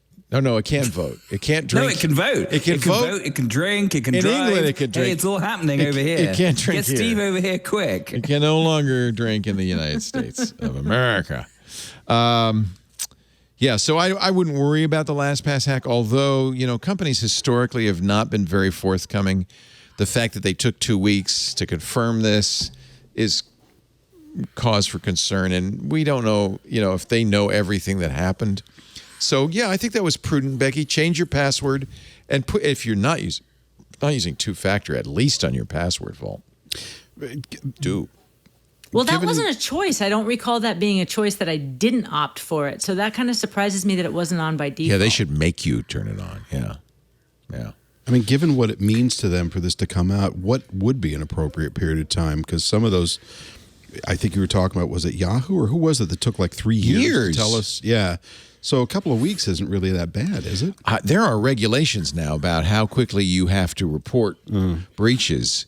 In California, for instance, I think it's 72 hours. You have to. You have no time at all, and that's a good thing. Let me just see the CCPA. So even if you're not absolutely sure, you have. California law requires a business or agency to notify any California resident whose unencrypted personal information was acquired. Actually, this does not have a timer, but there are some with timers. Maybe GDPR. There certainly are requirements, and I think that it makes sense. There are so many breaches now, though, that we don't report them anymore. I don't. If I were to do all the breaches this week, this week in breaches, you could have a whole podcast. Breaches, it'd be so great. It could be half security breaches and half new pants. It'd be exactly. You may need new pants for this one. Plex.tv this week was hacked. This week in breaches.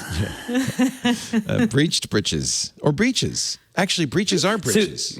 Breaches are breaches. So Leo, can you, because I'm looking at the rundown, can you explain the Ethereum Merge to me? Oh, my God. I'm struggling. Is there enough time in the world to talk about this? Yeah, I think this is actually an important subject. So, how far back do I have to go? Have you ever heard of cryptocurrency? I have myself lost much money on cryptocurrency. Oh, you've heard of that, have you? So the promise, it all goes back to the first cryptocurrency, which was Bitcoin, and the invention of something called a blockchain. The easiest way to understand blockchain is it's a database. But unlike a database that you're probably mostly familiar with, where there's a central place for it, the blockchain is a distributed database. Everybody can have a copy of it, which gives you some advantages. You can't. It's harder to fake a transaction on the blockchain or any entry. By the way, it doesn't have to be a transaction. Any entry in that database In fact, one of the problems with blockchain is there's a lot of crap in there that's not. There's all sorts of stuff in there. If, for instance, and I think it's thought to be the case, there was some child pornography in the blockchain, you couldn't actually get rid of it. It's preserved forever, and it's distributed forever. The current Bitcoin blockchain is huge, hundreds and hundreds of gigabytes. So that's the central technology. And cryptocurrency in general, in order to make that transaction, you have to have something called a proof of work. And that's what the miners are doing. So I want to give Rod a Bitcoin. Congratulations, Rod. The way I transact that is I use my Bitcoin wallet. This doesn't require a third party. You don't need Binance or somebody to do this. I can do this. I go to my wallet, say I have Rod's address. I send Rod this coin. What will then happen is it will then be sent out to all the miners, and they all at once try to solve a difficult math problem, a prime number factorization problem. The first to solve it gets a reward, gets a percentage of that transaction, and the transaction goes through. When they solve it, they add it to the blockchain. It's now part of the blockchain. So the problem with that proof of work setup is it's very, very energy costly because you have all these Bitcoin miners all racing to solve this problem. And when you solve it, it's a lot of energy. It's designed to be an increasing amount of energy as the currency ages. And so this has historically been a problem. I mean, currently, cryptocurrency transactions are using more power than some nations. I mean, it's a massive amount of power. That's how proof of work works, and it's not ideal. Early on, there was a cryptocurrency called Ethereum, invented by a teenager of all things. And he proposed that that Ethereum ultimately could use something called proof of stake. This is back in 2014. Instead of proof of work, proof of stake just assigns one miner the job, doesn't use nearly as much energy. I like this description. In proof of stake systems, computers don't burn energy racing to verify transactions. Instead, crypto investors deposit a certain number of digital coins in a shared pool, and that enters them in a lottery. The winner of the lottery is the one who gets to verify the transaction and wins the reward. Yeah, that's how they choose this, whoever this is. That sounds like you win the lottery and then get to do the work. Congratulations! Yes. Congratulations! You get to verify this. But you get a percentage of the transaction. That's right. But that's what you would get anyway. The difference is only one person's trying to do that instead of everybody trying to do that. They say that'll cut the use of energy by 99%. This has been something that Ethereum has been promising for years. It's finally, we think, going to happen it's September 15th. That's called the Merge, where Ethereum changes the fundamental transaction backbone for all Ethereum coins. Now, as you might imagine, this is technologically incredibly complicated and error-prone. B, there are a large number of people who do not want this to happen because they make money as crypto miners, right? So they're not happy about this. In fact, the merge will probably also be simultaneous with a fork where some number of Ethereum users change to a proof of work form of Ethereum, and that's probably going to happen as well. So the article that you had just read from Becky, a very, very good piece, unusually good piece from the New York Times about the merge, written by David Yaffe-Bellany, very, very detailed, talks about the whole thing. I've been wanting to talk about this for some time because it's just a few weeks off, and it could be crazy. It's probably a good thing. Plenty of other cryptocurrencies, including Bitcoin, will continue to use proof of work, so it's not going to single-handedly solve the energy problem. How do the utilities feel about it? Well, do they find this to be inconvenient, or is it a great profit center for them? No, because the way these things work, as more coins are generated, as more transactions happen, the difficulty of doing it goes up, which means they use more power. Mm-hmm. So nobody at this point who's trying to make money Bitcoin mining is doing it off the normal grid because it's too you won't make money. Electricity costs too much. So for a long time, all the Bitcoin miners were on hydroelectric dams in China and other places where the cost of electricity was effectively zero. China shut that down, by the way. That was a big blip in one of the reasons Bitcoin dropped so dramatically a couple of years ago. So have I described this accurately? Anybody want to? I think so. I have a couple questions, though, follow-up. So if I'm reading this right, there's $179 billion worth of Ether right now based on today's price. And so this shouldn't impact anyone's holdings, correct? No, not at all. Unless... Right. Unless it all goes to hell. I mean, there's also a cryptocurrency veteran quoted by in the Times, Chandler Kuo, says, "It's flying the jet and changing the engine in the sky. It's very difficult. It's very dangerous." So it could go belly up. I mean, but even if this crashes in some way, it doesn't take down the database because obviously that's replicated. But the point is, you couldn't maybe do some transactions until they figure out how to make this. There work are on so proof of many stake. problems with cryptocurrency, including the amount of the cost of the transaction and the amount of time. Ethereum gas fees, the cost of those transactions, are wildly unpredictable, often are more than the transaction. So if I gave you a hundredth of an ETH and it cost me $200 to give it to you, that would be a net loss overall. And we've seen this with NFTs where it could be a money loser or trying to get your money back, or there's all sorts of problems with this. Remember with the DAO, one of the big DAOs didn't go through. They were gonna buy the Constitution, and they failed. But then the cost of getting your money out of that Constitution DAO was higher than the amount of money you would get back because of gas fees. So this is a big problem.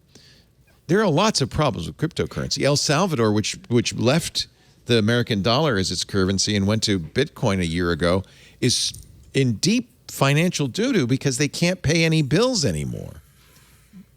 Because they're upside the gas down. transaction fees to do every transaction. It's like if you went to the bank and said, "I want to withdraw $10," and withdrawing $10 costs you $20. Exactly. Furthermore, you don't know how long it's going to take, and this is the weird thing, Bitcoin, if you pay enough, you can choose how much you're going to pay for the transaction. The more you pay, the more miners will work on it, the more likely it'll go through. But if you say, no, I want the minimum, it may be days before weeks before the transaction goes through. All of this unpredictability is not, in my opinion, good for a monetary system. It's whole terrible. point of Ethereum is the thing that I like about it is that it's really tied into the smart contract concept. And so if you're thinking that you're going to have automated transactions that are done through the blockchain, but you don't know how much that transaction fee is going to be, that seems like a fundamental problem with the concept. Plus, look at the volatility in the value of the coin. You don't know what you buy a pizza one day for $50 and it was $12 million the next day is not good. Yeah, although Becky, I think the larger problem with smart contracts and the kind of thing that you're talking about there is that when we talk about, people stealing things off the blockchain, people stealing other people's NFTs, the kind of fraud that goes on with DAOs, it's really reasonable to argue that if the smart contract is law, right? The smart contract is what governs what can and cannot be done. And so if the smart contract allows it and you fraudulently exploited it, then that's technically sort of legal by the smart contract, right? So the bigger problem with smart contracts is that if you exploit them, then any exploitation is legal because the code is law, right? Man, that's a whole new subset. We have seen huge. In fact, all you have to do is go to the website. Web3 is going great. Have you seen this website? No, what's this, Leo? Web3 is going just great. Is a chronicle of scams, ripoffs, fraud, and it is an endless story. And as you're scrolling through it, by the way, look in the lower right-hand corner because that shows you how much the losses are right now. As I go, it gets higher and higher and higher. It is it is. I'm stunned that people still think this is a good idea, that they think Web3 is a good idea, that they think NFTs are a good idea, that they think blockchain is a good idea. It is a technology that has some use, a distributed database. Yeah, it's not changing the world. And all it's really doing is relieving people of their money. So is that number in the lower Benedict right? Evans writes really well on this on Twitter, which is, he says, the really interesting prospect, which is that, the whole point of Web3, if you think about it from the sort of point of view of the evangelizers, is it's distributed, it's away from the banking system. The community writes the rules, the consumer is the owner. All those things are really important. On the other hand, if something goes wrong, then by design, there is no one to complain to. Right. And if you have your things stolen or if you have your account hacked, then there is no one to go to because specifically you own it. It was your fault. And the idea that, to make Web3 and those kind of things useful to the general public, like if you want to make Web3, cryptocurrency, Ethereum Merge, whatever, useful to the general public, you have to have some degree of centralization. You have to have someone to complain to when something goes wrong. But that defeats the entire purpose of the Web3 experiment, which is to decentralize everything. Right.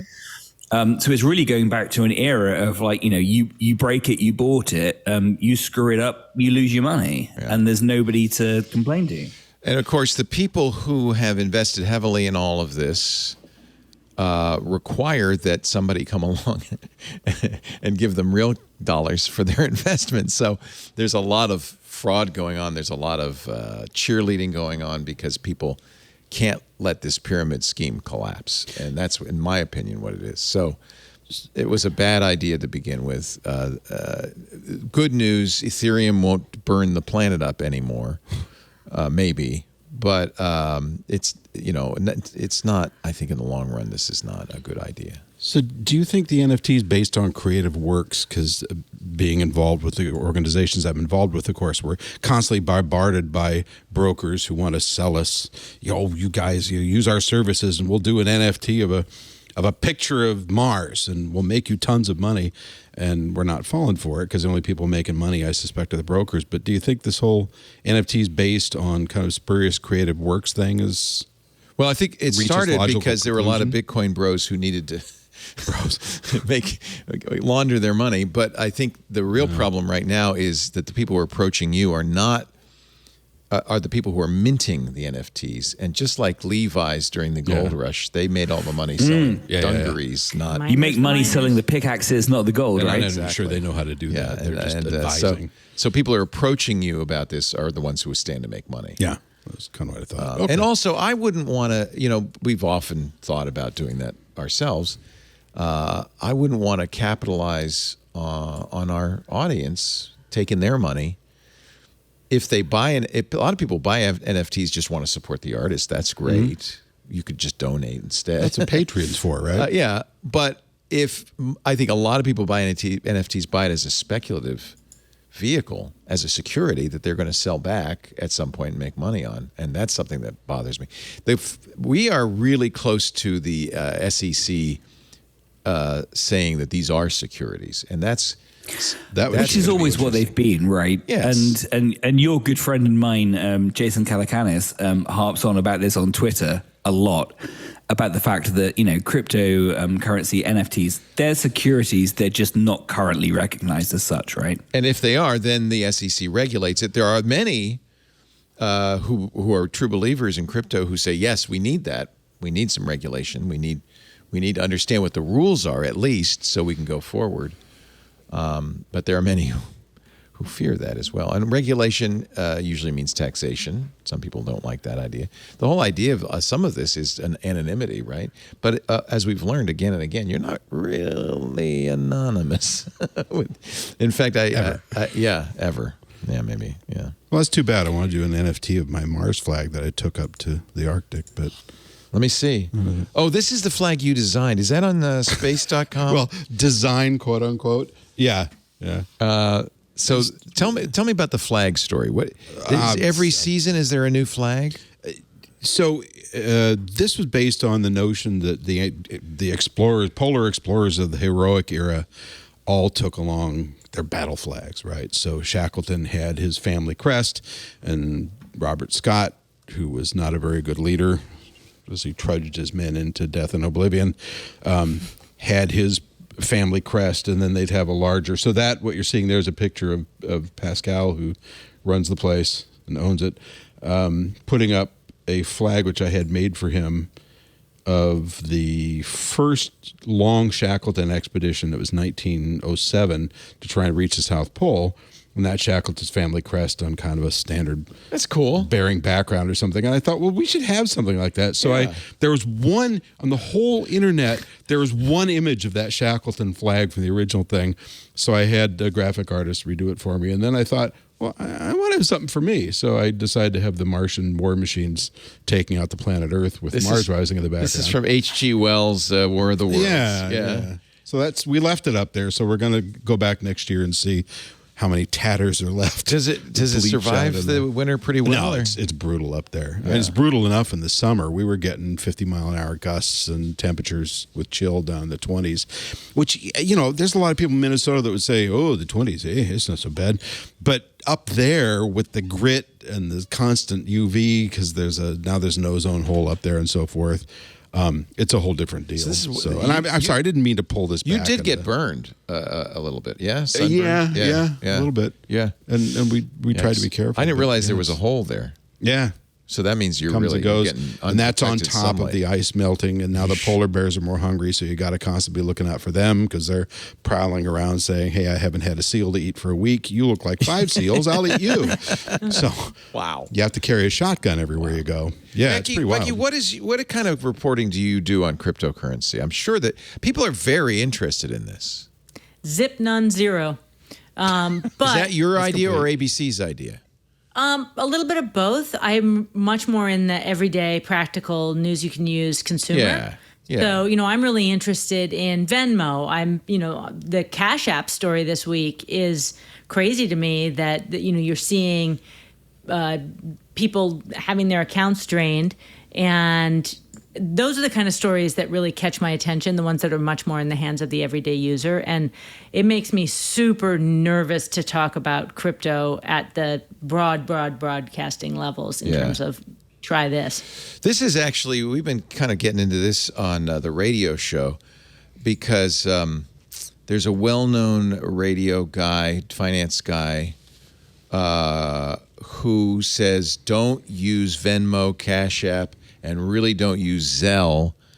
They're dangerous. And I'm saying, well, I use them all the time. They're no more dangerous than your bank or cash. But their point is, and I guess this is true probably in your reporting, your audience, people don't understand that they're tied directly to your bank account. Tied directly to your bank account, and you have far less recourse if something goes wrong. But as if I took $100 out of the bank and gave it to you, it's not the bank's responsibility to make it good. If I get scammed that way, it's not. So people somehow think that if you use Zelle or Cash App or Venmo and get scammed, it's the responsibility of the bank. But is it the difference between if you use a credit card? If you get scammed, your credit card will reimburse you, right? That's part of the... They had to do that because no one would have used credit cards. But I don't... Yeah, so it's the difference between doing a credit card transaction where you're going to get reimbursed if you get scammed and a direct bank transaction where you're not going to, which I guess is the difference between going to a merchant and giving them cash or credit, right? Well, and I was really saying, no, Clark Howard's the guy. Clark Howard's wrong and Zelle is fine. Go ahead. In fact, somebody called the radio show. I said, no, because she'd heard this. I said, no, it's fine. But it's like cash. Don't give it to somebody you don't know. But the hacks aren't... Well, the hacks are different. The hacks are different. I actually want to talk about the hacks in a second. But separate from the hacks, which are an issue... just be careful because it's like cash and you're not going to get made whole if you give it to somebody. And the reason I mention this, Jennifer very well, my ex-wife, the mother of my children. Bought me a mini skirt once. Did she really? Yeah, she bought me a great mini skirt once at the outlets in Petaluma. It was so sweet. Just for no reason, said, here's a mini skirt? She said she was shopping, she saw it, and she thought I'd like it. It was the cutest thing. Wow. I don't think I ever saw you in it, but that's probably good for the best. Yeah. So, anyways, I totally hijacked your love story. Jennifer. I'm so sorry. And I hope like I was worried. Are we just going to go into things that the Laporte family has bought? Because Leo bought me a really nice bottle of Red Zinfandel once. Oh, well. Nice. I've ever since bought Petaluma Zinfandel whenever I'm in a respectable London eatery. Anyway, But did he buy you a lemon drop? Oh, that was a mistake. That's his drink of choice. That was a big mistake. I've stopped with the lemon drops. Too many Thank you. horrible things have happened at my home. That we will not go into. But which, Becky, I will mention if I'm required to do your eulogy, I will bring that up. I'm just going to tell you right now. I'm sure you will outlive me by hundreds of years. But if for some reason you get lost on a kayak, you disappear on a stand-up paddleboard, you can tell the story. I'm going to tell this. Well, I have many stories. I have so many stories. I'll have to pick and choose. I need to know. So anyways, This Week in Tech After Dark. None of them reflecting poorly on Becky, I might add. All right. As we're launching your little finger into space, we'll be telling us about the miniskirt issue. This girl liked to have some FUN. Jennifer and I both use Zelle to send money to her kids and stuff, but she got scammed. And once you get scammed out of money on Zelle, you're right. You ain't getting back. So you really have to treat it, and she's a smart person, so that really opened my eyes as to how easy it is to say, oh, I need to send this person money. They said Zelle, no problem. I've been using this to send money to our kids. I'll just send them that money, and that's it. It's gone. So I know it's a different process, but is PayPal a step safer than that? No, same thing. Same issue? It's Venmo is PayPal, so it's the same thing. And I think the only reason credit cards back up your stupidity is because no one would have used them in the early days, and so they kind of got in the habit of it. I wish we'd made Zelle and Cash app and all of that do the same, but we didn't. Apple Pay is the same. Anything you're sending money from your bank account, you're at risk. Now, the hacks are a big problem because if I do hack your account, I got it all. I got everything that's in your bank account. And again, with no recourse. So you need to use good passwords, all the same things you always do. So after this Cash App story came up, basically the story was that multiple people are reporting on social that their accounts have been drained when they haven't made any payments to anyone. And there are reports of passwords, of user account names and information associated with the accounts being listed on the dark web, with some people saying, that may or may not be good data. Other people saying, yeah, I got a lot of money out of this. Reviewers on the dark web, right. But what's interesting is I signed up for the Cash App this morning, and you don't put a password in. It uses your email or your phone number, but there's the security by default is pretty lean. There's no PIN number turned on. You have to go into the settings and turn the PIN number on, and there's no authenticator turned on by default. So I can think of a bunch of scams like the Google Voice scams. I don't know if you've heard about those, where people can basically get access to your phone number and therefore take over your two-factor authentication, where this could be a real problem. And this is the kind of stuff that makes me very nervous and that I end up reporting on a lot. As you should. And I have to say, I have amended my recommendation. It's not that they're inherently unsafe, although that Cash App does sound like it's inherently unsafe. But the risk is so much higher because it's tied to your bank account and because there's no recourse that it's probably best not to use these. I guess, right? It doesn't sound like you should use Cash. I use Cash app all the time. That's Jack Dorsey's company. That's Block. It is. Yeah. I just wouldn't assume that it's secure by default.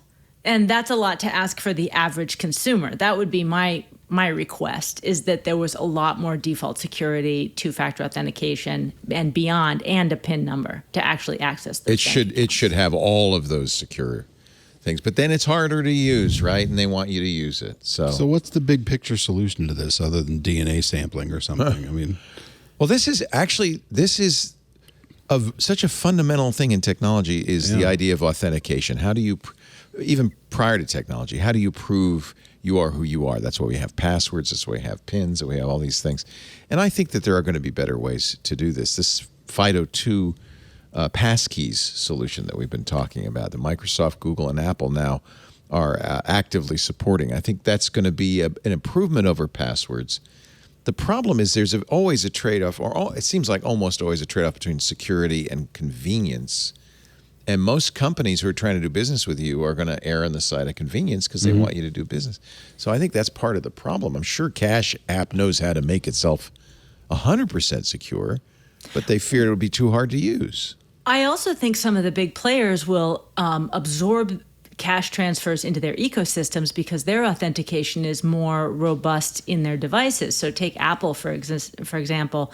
If I'm going to text money to my kids, I have to use facial recognition to text it from my phone to theirs, but they've got a password on the phone, so do I, and you have to double up with some sort of PIN or facial recognition to send the money. So that's built into the ecosystem, and I can see that being a strong case for security by device, security built in on. That's like a 3-factor authentication. That's what passkeys is all about, is that your device, because it's using biometrics, fingerprint or face, is really can somewhat be trusted to be a proof that you are who you say you are, as long as you're using those biometrics.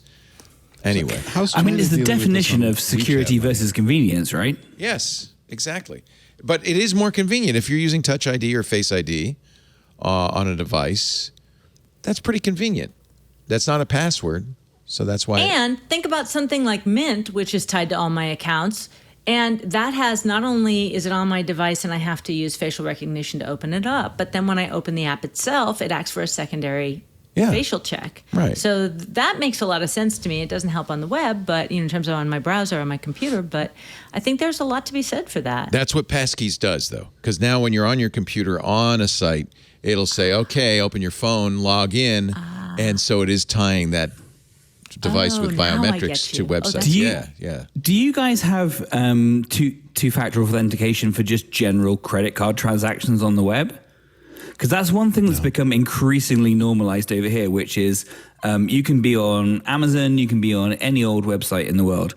You put your credit card details in, and it will insist on texting you a 6-digit code. No, we don't do that here. We have the number on the back of your credit card. Which everybody's written down anyway. So I mean, it never fails to amaze me. Somebody once joked that the surefire way to create $1 billion American startup is to take European or British bank technology from 10 years ago and bring it to America. Because it is so poor. So one of the things that we do over here is if you use your card anywhere that you haven't used it in the last 2 or 3 days online, it will 100% ask you to put in your phone number. And if it's the phone number that they have matched on your account at your credit card thing, they will send you a text message with a 6-digit code, and you've got to put your 6-digit code into the web app or the iPhone app or whatever it is you're using in order to authenticate the transaction. So 2FA has just become like almost absolutely standard for credit card transactions over here. Yeah. Will, you didn't just show your credit card number, right? 416982. Just don't show the 3-digit code on the back, okay? Please, I beg of you. We're going to take a little break. We have to. We're way behind. The problem is, when I have a panel like this, it's just hard to stay on. I just have so much fun. It's so nice having Becky Worley here from ABC. No, that's not Becky. That's Becky. Becky has not yet grown a beard. My facial hair. Yeah, no. Oh, you don't want to look like me. Becky, you got the peach fuzz. It's fantastic. I kind of do. That's being over 50. That happens, friends. I hate. She is not over 50. Look how young. No way. People were saying in the chat room, how does Becky not age? 32. Get lost. How does she not age? She looks fantastic. Turn off those filters so we can see. Gorgeous. Right. But your kids are in high school now. High school. Wow. Crazy. Wow. Great pictures on Instagram. I thank you for letting me follow you on Instagram, because it's how I stay up with you. I know. Great to see you. The pros of social media. I love it. It's the only good. There's lots of cons, but there's lots of good. No, it's the only good thing about it. And I hate that Instagram's turning into TikTok, because I really just want to see pictures of my friends. That's all I really care about. Pictures by my friends or of my friends.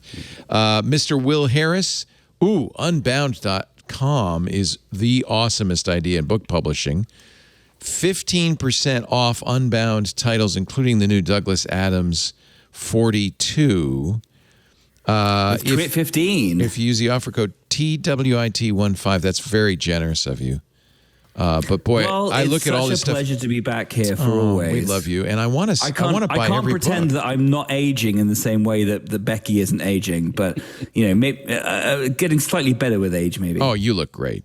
I'll never forget. Lisa and I are in London for 5 days, and we're walking down the street. We run into Will. It's like in the biggest cities in the world, and we just run into you. You go, hi. Fantastic. Leo, Jesus, amazing. You're here. I know one guy in London, and I ran into him. Anyway, great to have you. Unbound.com, and of course, my spaceman, Rod Pyle, editor-in-chief of Ad Astra magazine, space.nss.org, and the author of... Here come the books. I got the pile, all the Pyle books. This is my favorite one. Those aren't all of them. Those are only a quarter of them. Close. Yeah. I couldn't lift it if it was all of them. This is the best one, though, which came out a couple of years ago on the 50th anniversary of Apollo 11, first on the moon. And I never get to show this on the radio show, but it's a picture book about Apollo 11. It's incredible. You did such a nice job of this. Thanks. I love it. And it may be one of the last pictures books because they're so expensive. They're not doing them anymore. No. Interplanetary robots, amazing stories of the space age, blueprint for was going to be a Death Star, but they had to change it to Battlestar. Thanks, Disney. And of course, thanks Disney and the Ad Astra magazine. If you want to read about his trip to Mars on planet Earth, Space.com has a lot of the stories, but also they'll appear on in Ad Astra, the magazine, in coming issues. And, of course, Rod's the host of This Week in Space with Tarek Malik of Space.com. Who is at the Artemis launch. Is he? Yeah. Oh. I tried to message him to see if we could get him on for a couple of seconds. Oh, it would have been fun. Back. All right, well, keep your eye peeled. He might show up. Our show today brought to you by Wealthfront. We were just talking about finances. Wealthfront is a financial services company. They were founded in 2008 with a goal to make building long-term wealth delightfully easy. Look, if you saw the market lately, you probably don't like what you saw. You shouldn't be looking at it every day. Seeing as a matter of perspective, Wealthfront's an investing app with a different vision, one focused on this so important long-term wealth, designed to weather any market condition, even the one we're in now. With Wealthfront, you get a pre-built, diversified is important, portfolio that spreads your investing eggs across more baskets. It's the time-tested way to build long-term wealth and weather whatever volatility is happening. The trick to wealth isn't timing, it's just simply time. By automating your investments, it's easier to invest regularly regardless of the ups and downs of volatility. Don't pay attention to that. If you want to invest for long-term, while the market is basically having a clearance sale, like right now, don't wait. This is a great time. Wealthfront makes it super easy to start investing. You'll just answer a couple of questions about how you feel about risk, your tolerance, and your timing, because what your future plans are. They will automatically build a personalized portfolio for the long term, and that's it. Sign up today. You'll get a $50 bonus. Wealthfront.com/twit. Voted the best overall robo-advisor by Investopedia. 500,000 people use Wealthfront to build their wealth. $27 billion in managed assets. I just think they do such a good job. And don't read the daily papers. Don't put the stock prices up on your phone. Don't look at the Dow Jones. Get a bonus $50 when you start investing with Wealthfront.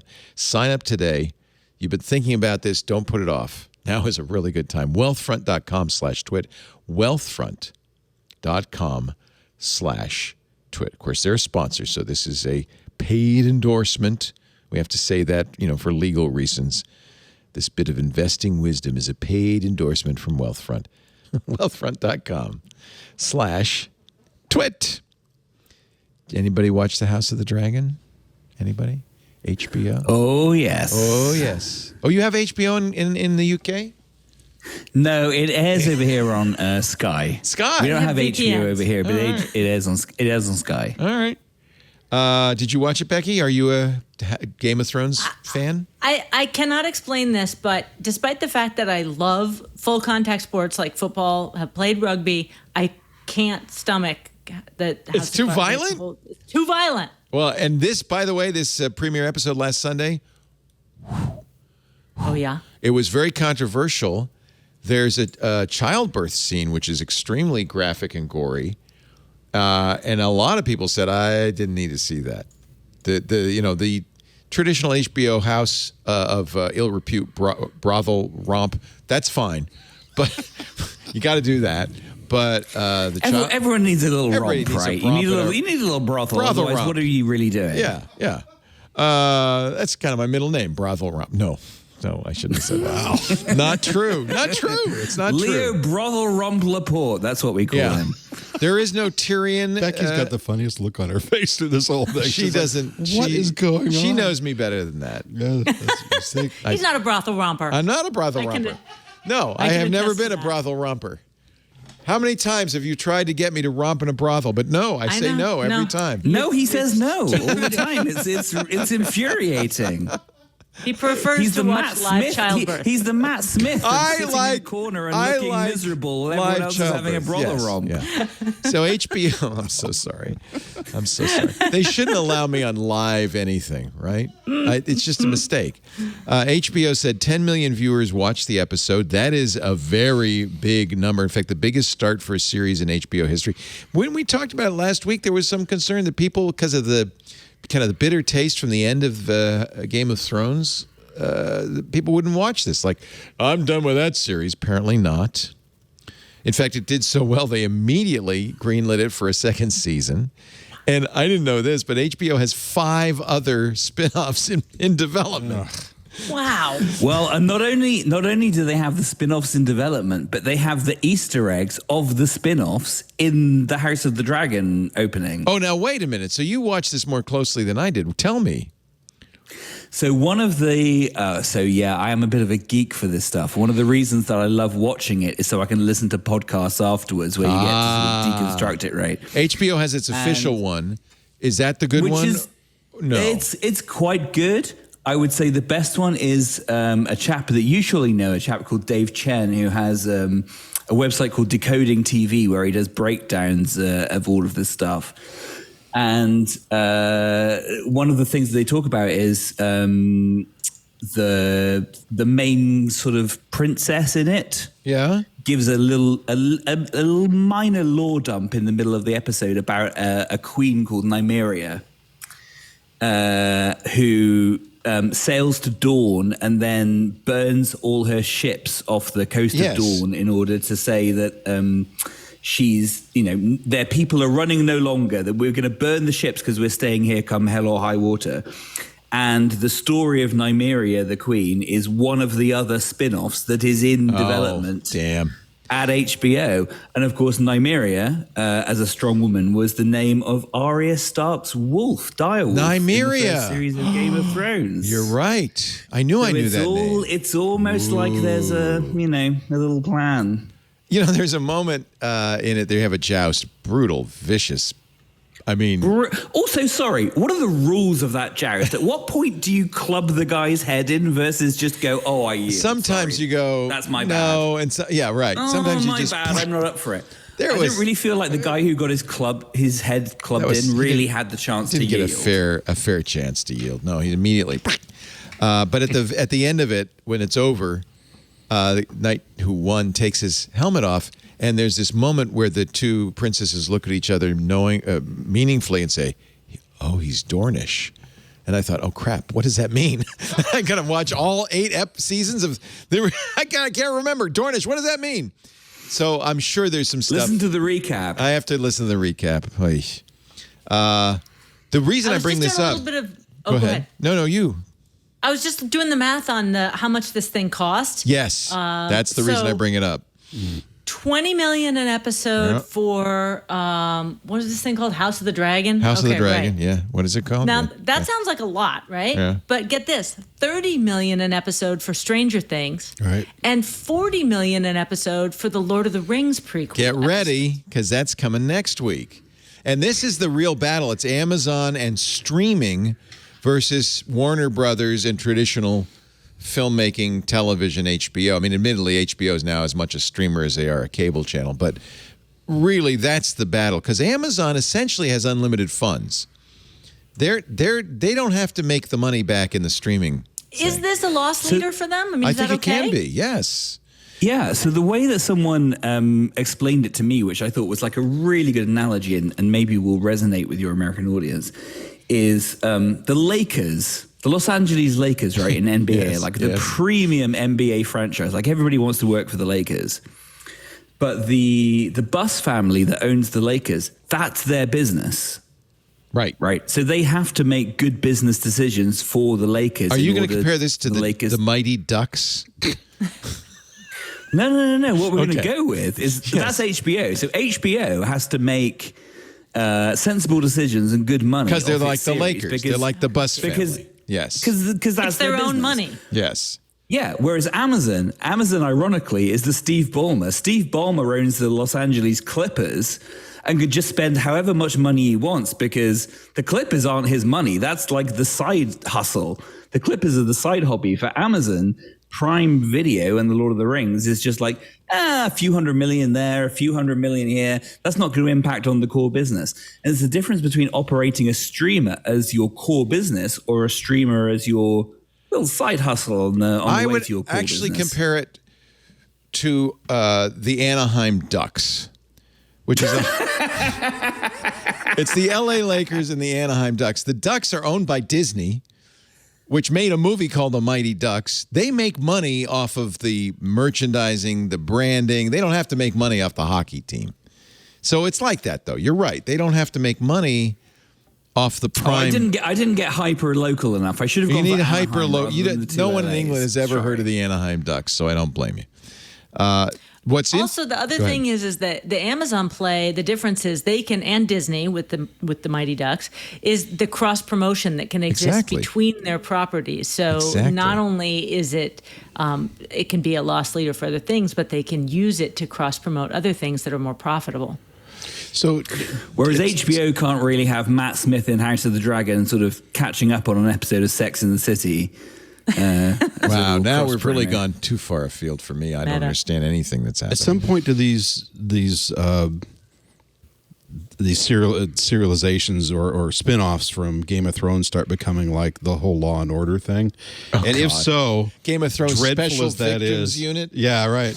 As awful as that gets, if you're looking at a third or fourth tier spin-off, and I'm just thinking of this because of my time with Star Trek and watching that whole thing fracture into the weirdness that it has, what do the budget limits become then? Because, I mean, you hear these numbers for Stranger Things. I heard that number, I think when I was working on Trek, a big show for us was like $1.1 million. Oh, yeah. That was expensive. $40 million an episode. Right. So, but it looks like a movie. So part of my brain is saying, well, that kind of makes sense. Because, when you're producing, you have a money meter running in the back of your mind all the time, right? Part of that makes sense for the kind of visuals they're getting.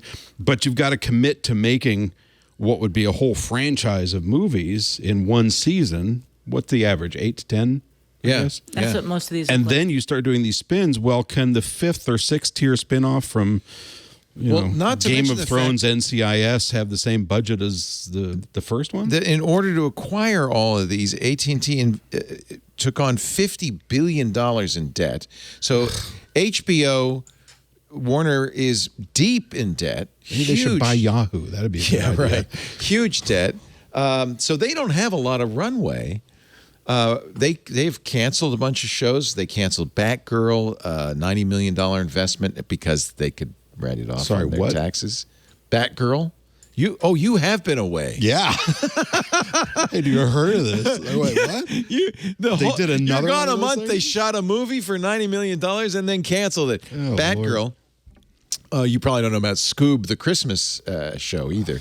But I think that's what you're seeing now is big, big money. And Netflix even, which is still the king of streamers, 8% of all streams are Netflix streams, is running against headwinds. Their stuff is very expensive. And what you're seeing is if you look at the news today, which is the increasing, is this a word? Streamerization of cinema. I like it, yeah.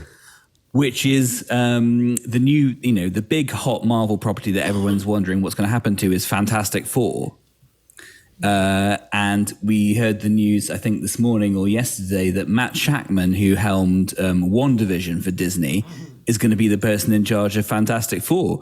And a lot of the film Twitter commentary was, well, I guess we're not hiring film directors to make films anymore. We're TV-izing film, right? Which is effectively what Disney has done. If you look at the Star Wars series, the Marvel series, which are all shot in the volume, it's the TV-ization, the streamingization of cinema.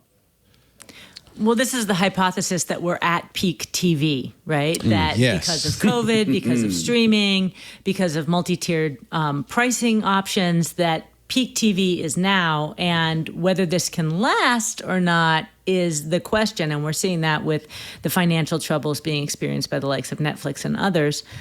So, is this the peak of peak TV? Maybe. This is the article from the Financial Times, which is hidden behind a very expensive paywall. That, in fact, the guy who coined the term peak TV, John Landgraf, has been predicting it since 2016. But he said this year... Well, if you predict it every year, you're going to be right one year, He said right? this year it really is the peak of the peak TV era. He is chair of Disney's FX network. Amazon Prime... Lord of the Rings, $465 million budget. They could make Top Gun Maverick 3 times over. House of Dragons, the Dragon, $200 million for 10 episodes. Disney Plus has Star Wars Andor. She-Hulk, Attorney at Law, which is probably the best name of any of them. That's like Sharknado. Right?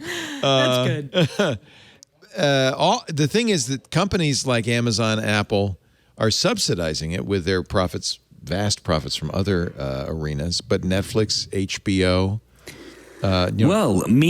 meantime, Leo, in the rundown, we've got the Netflix advertising plan, which will be about half the current price, $7 to $9 a month, with 4 minutes of ads per hour. Doesn't that feel like a Hail Mary, like this is it? But that's what Amazon's doing with Freevee. Freevee, but they tell you this is free. It's crappy TV. Yeah. Well, And they it's not didn't the tell core me product, that. right? I just stumbled Freevee is over an it. add-on. It's Yeah. sort of But it's not Amazon Prime. It's kind of like Netflix- what happened with cable TV, where, I mean, we all remember, because we're older, that cable was originally, you sent it out to the hinterlands for people that couldn't get real television. Right. And then it became this thing with all this cool programming, and you paid for it so you wouldn't have ads. And then suddenly it was filled with ads just like everything else. And I feel like we're being hit with that again. And Jan in our damn chat room irritating. says Freevee is Amazon's subprime video. It's so bad. And of course, Default swap if video. you remember network television from the day, and again, thinking back on Trek episodes, you had 4 or 5 ad breaks, depending on what era it was. They were programmed in, they were written into the script. So at the end of each act, you did the close-up of the I know, lead you know what the character best thing in the world staring is? off camera. But now they just drop the ads in with a battle axe. Yeah, I and know. It's awful. The best thing in the world, though, is to binge a show that was ad-supported. And then You get all the character those looks off blackouts. and it Yeah. goes black. And then it comes back. And you didn't... You're on 'em I again. love that. But but Leo, that's how we experienced Yes. so much TV over Right. here growing It was- up. Like, you now I realize grew up how watching- unnatural that was. Watching Star Trek: The Next Generation on BBC, Yeah. and you would get the moment where Picard is suddenly sort of looking into the distance very meaningfully, and you think, "Oh God, what's about to happen?" And you'd get a fade to black, and then a fade back straight up. back in again. And now we know. And you had it was only as a 9-year-old watching Star Trek, you have no idea why that was the case. Brits have a very different relationship to advertising. When we do our ads, I always hear from people who listen in the UK saying, wait a minute, you're the host of the show and you're doing the ad? Like, that's like apparently verboten in, well, that's probably not the right word to use, but They have this thing in the UK called ironically media German. ethics. So you're sort of in the right geographical area. Yeah, that's You true. know, you were a few thousand miles Bad close. rugby. Yeah, it's very strange because we have a very weird relationship to the BBC, which obviously is not is gonna do not that. ad supported, but which therefore kind of skews our thoughts on advertising. we were talking in about perhaps that not in a very the helpful way. Twit forums at twit.community because Big D lives in Germany, where there's a very robust public television. People still watch broadcast TV there because of it. Here in the U.S., public television has been eviscerated, and runs everything but commercials. And at this point. constant pledge breaks. But the good news is there's such a diversity and a rich ecosystem of streaming stuff. When you throw YouTube in, which is streaming, that I don't think we need public TV. We've got anybody who wants to do something can do it. Although it's fascinating to listen to the kind of, and you guys included, the media ecosystem, talk about, the different streaming services that are available. One of the films that I was really keen to watch in the last few weeks has been Prey. Yeah, what a good movie. It's a prequel directed by a friend of the show, Dan Trachtenberg, right? Yeah. Which is a Hulu streaming original.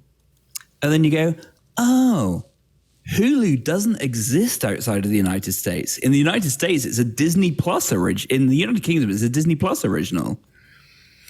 And you realize how much of the sort of conversation is based on one market, being the US. And we talk about the sort of the cable infrastructure and the advertising infrastructure.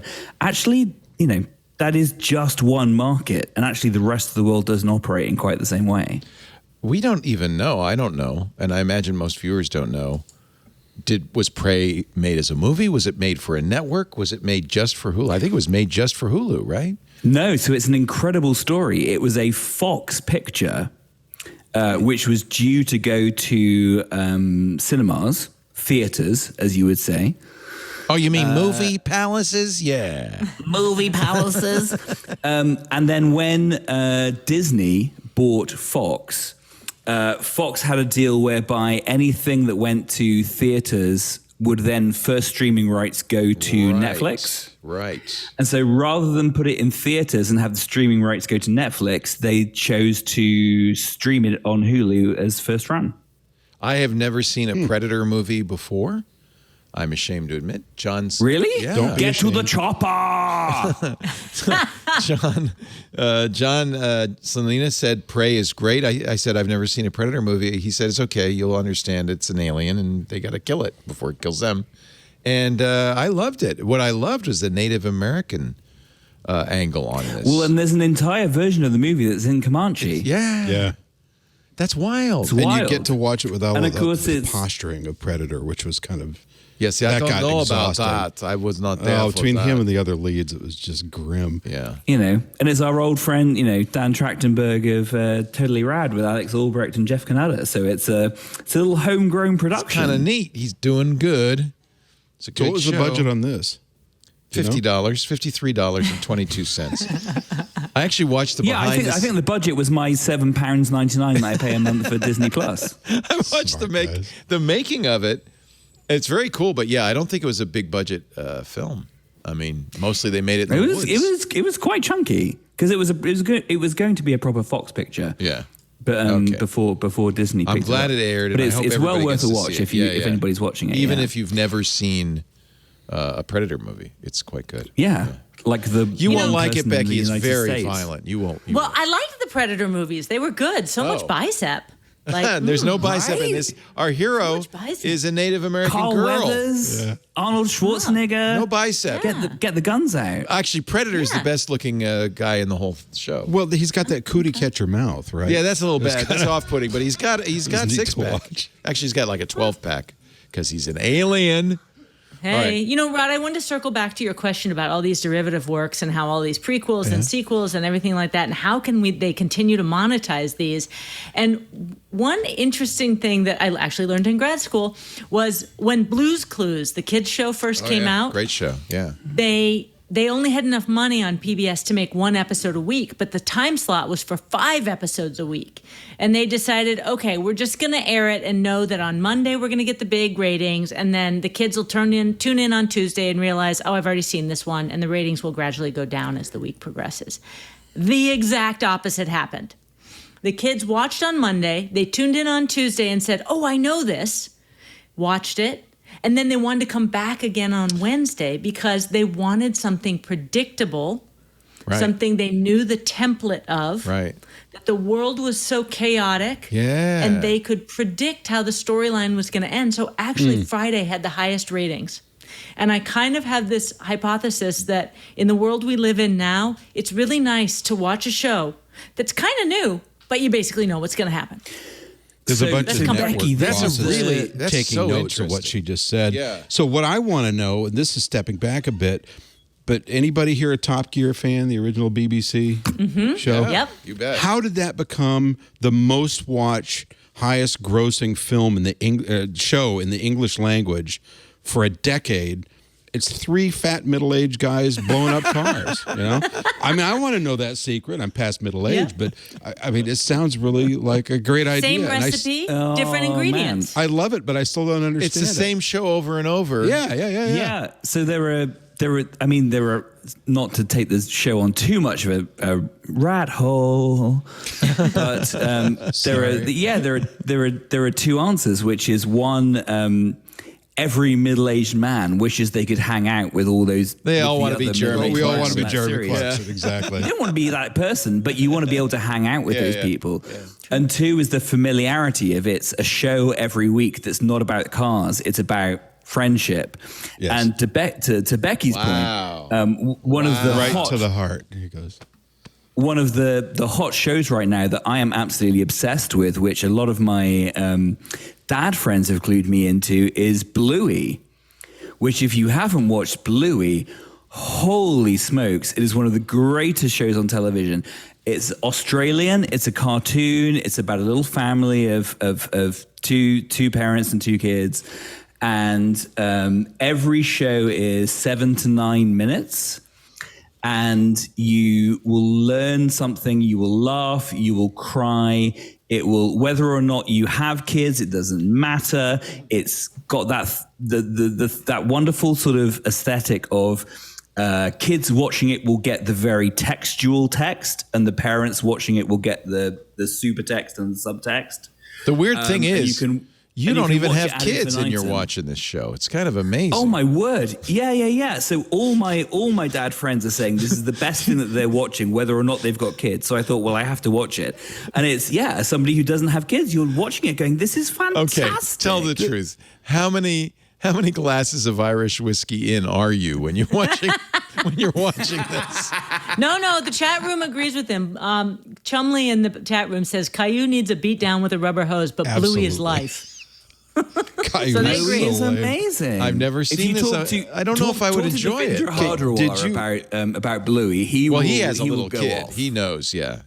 Our kids are almost the same age. Did you get into the first 2 seasons of SpongeBob? No. I had never done LSD, but it was as close to LSD watching television as I can imagine. But it was brilliant. Well, and then the network stepped in and took control. One of our hosts here on the network's wife is starring in the stage play of SpongeBob. Oh, no. Here in Petaluma, and we are all going to see it, and I hope you know Queen Pruitt is going to have a applauding audience, a clack in there, cheering her on. What character does she play? Sandy Cheeks. Woo, yeah. Pretty good role. That's a good role. That is a good role. I don't know. We like Sandy Cheeks. Okay. We do. Don't get stuck as Patrick. We you do. don't want to be Patrick. We do. Becky and I are saying we're glad our kids are grown. We don't have to watch any more Barney. Oh, my God. Oh, my God. Yeah. You're my special Leo. All right. We got to take a break. We're going way over time. I got to take a break. We will come back. We'll talk more, wrap this thing up, because what a great panel with Becky Worley and Rod Pyle and Will Harris. You guys are my best friends, man. Straight from the heart. That's what this show is. A bunch of friends getting together, talking about cars. It's the Top Gear of Tech. It's the Top Gear of Tech. One of the ways we bring this show to you ever since day one when we started shooting video was with our NewTek Tricaster 2 Elite, the most complete live production system on the planet. And what an empowering technology for us as podcasters. When we first started video, I said, well, how am I going to switch it? What am I going to do? You know, when we were at Tech TV, Becky, we had $2 million control rooms with Grass Valley switchers, and we had very, very expensive cameras and all that. The Tricaster 2 Elite, any Tricaster product, has allowed me to do with Twit for a fraction of the cost, better than than Tech TV ever did. It's actually more than just a live video production system. It's an all-encompassing digital media solution that lets us create content, and you create content for the internet, for mobile. Yeah, even TV now uses NewTek. Late in 2001, NewTek unleashed an updated version of the TriCaster 2 Elite with lots of new features. The Live Call Connect feature, which means you can call in. We're going to actually, I think maybe that's what we need to do. We're going to launch a new fall show in January with call-ins, and I think that might be the solution. It now supports Facebook Messenger, WhatsApp, and FaceTime as inputs to any production. Selectable audio and video returns enable the TriCaster 2 Elite operators to view an audio return like any other output, which means it's so much more flexible. Benito's the king of the TriCaster, right, Benito? You understand all this stuff. It's a mystery to me, but our technical directors love it. The all-new neural voice isolation tool, which cleans audio, uses AI to cancel or reduce background noise, automatically detects voices and says the rest of it, throw it out. Audio is so important to video. And you know, I love it that the folks at NewTek understand that. You get increased power, flexibility, and simplicity. We use the macros like crazy. Now they support variables, which is really kind of cool. It's like becoming a programming system. The system offers dynamic and powerful tools to allow operators to nest macros to deliver complex productions more easily. You could encode up to 3 channels all at the same time. They've got the live panel builder now in the TriCaster, meaning users can create bespoke user interfaces, customize the presets within the user interface, making your distributed workflows simpler, more cohesive, without compromising on quality. The NDI Genlock 2, by the way, really is important, and that's a new feature in the TriCaster 2 Elite, which allows you to match outputs to a common sync pulse. Perfect for remote workflows. Operators can now send alpha channel through one of the mix outs. I mean, I can go on and on. It is really an impressive tool. Operators can see the resolution and frame rate of every video source coming into the TriCaster, so you know exactly, before you put it on the air, what you're going to get. Since its arrival in 2020, TriCaster 2 Elite has offered incredibly powerful live production systems to people in every area of video. I know so many churches and schools, broadcasters who use TriCaster. It's transformative. The TriCaster 1 Pro, also an excellent choice for producers, content creators, and publishers.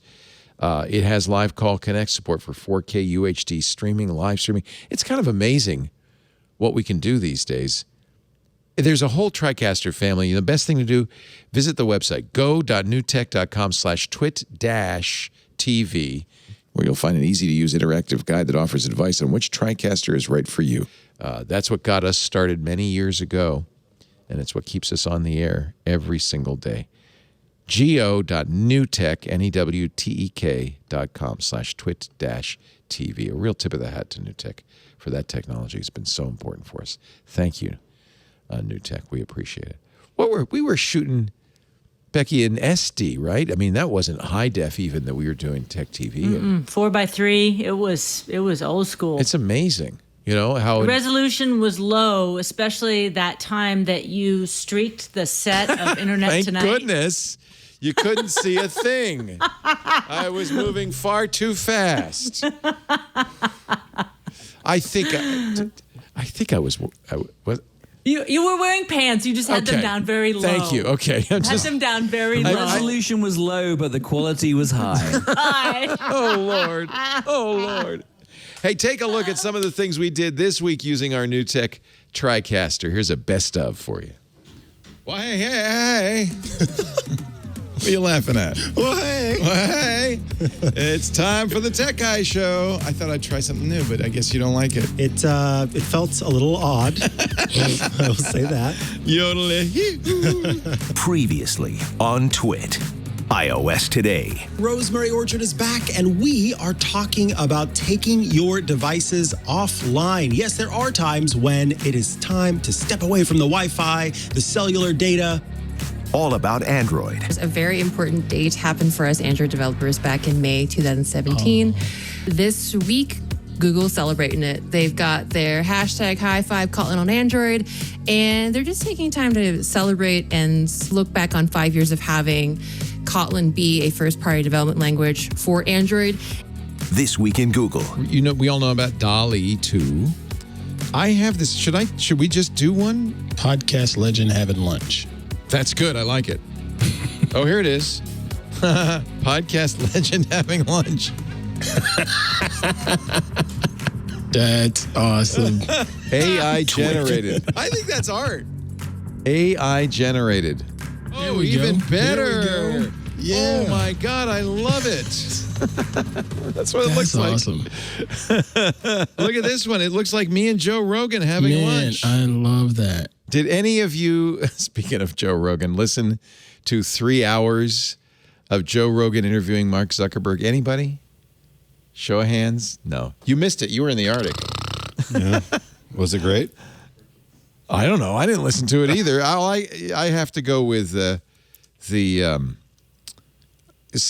of the summaries published by some of the tech reporters who were willing to sit through 3 hours of it.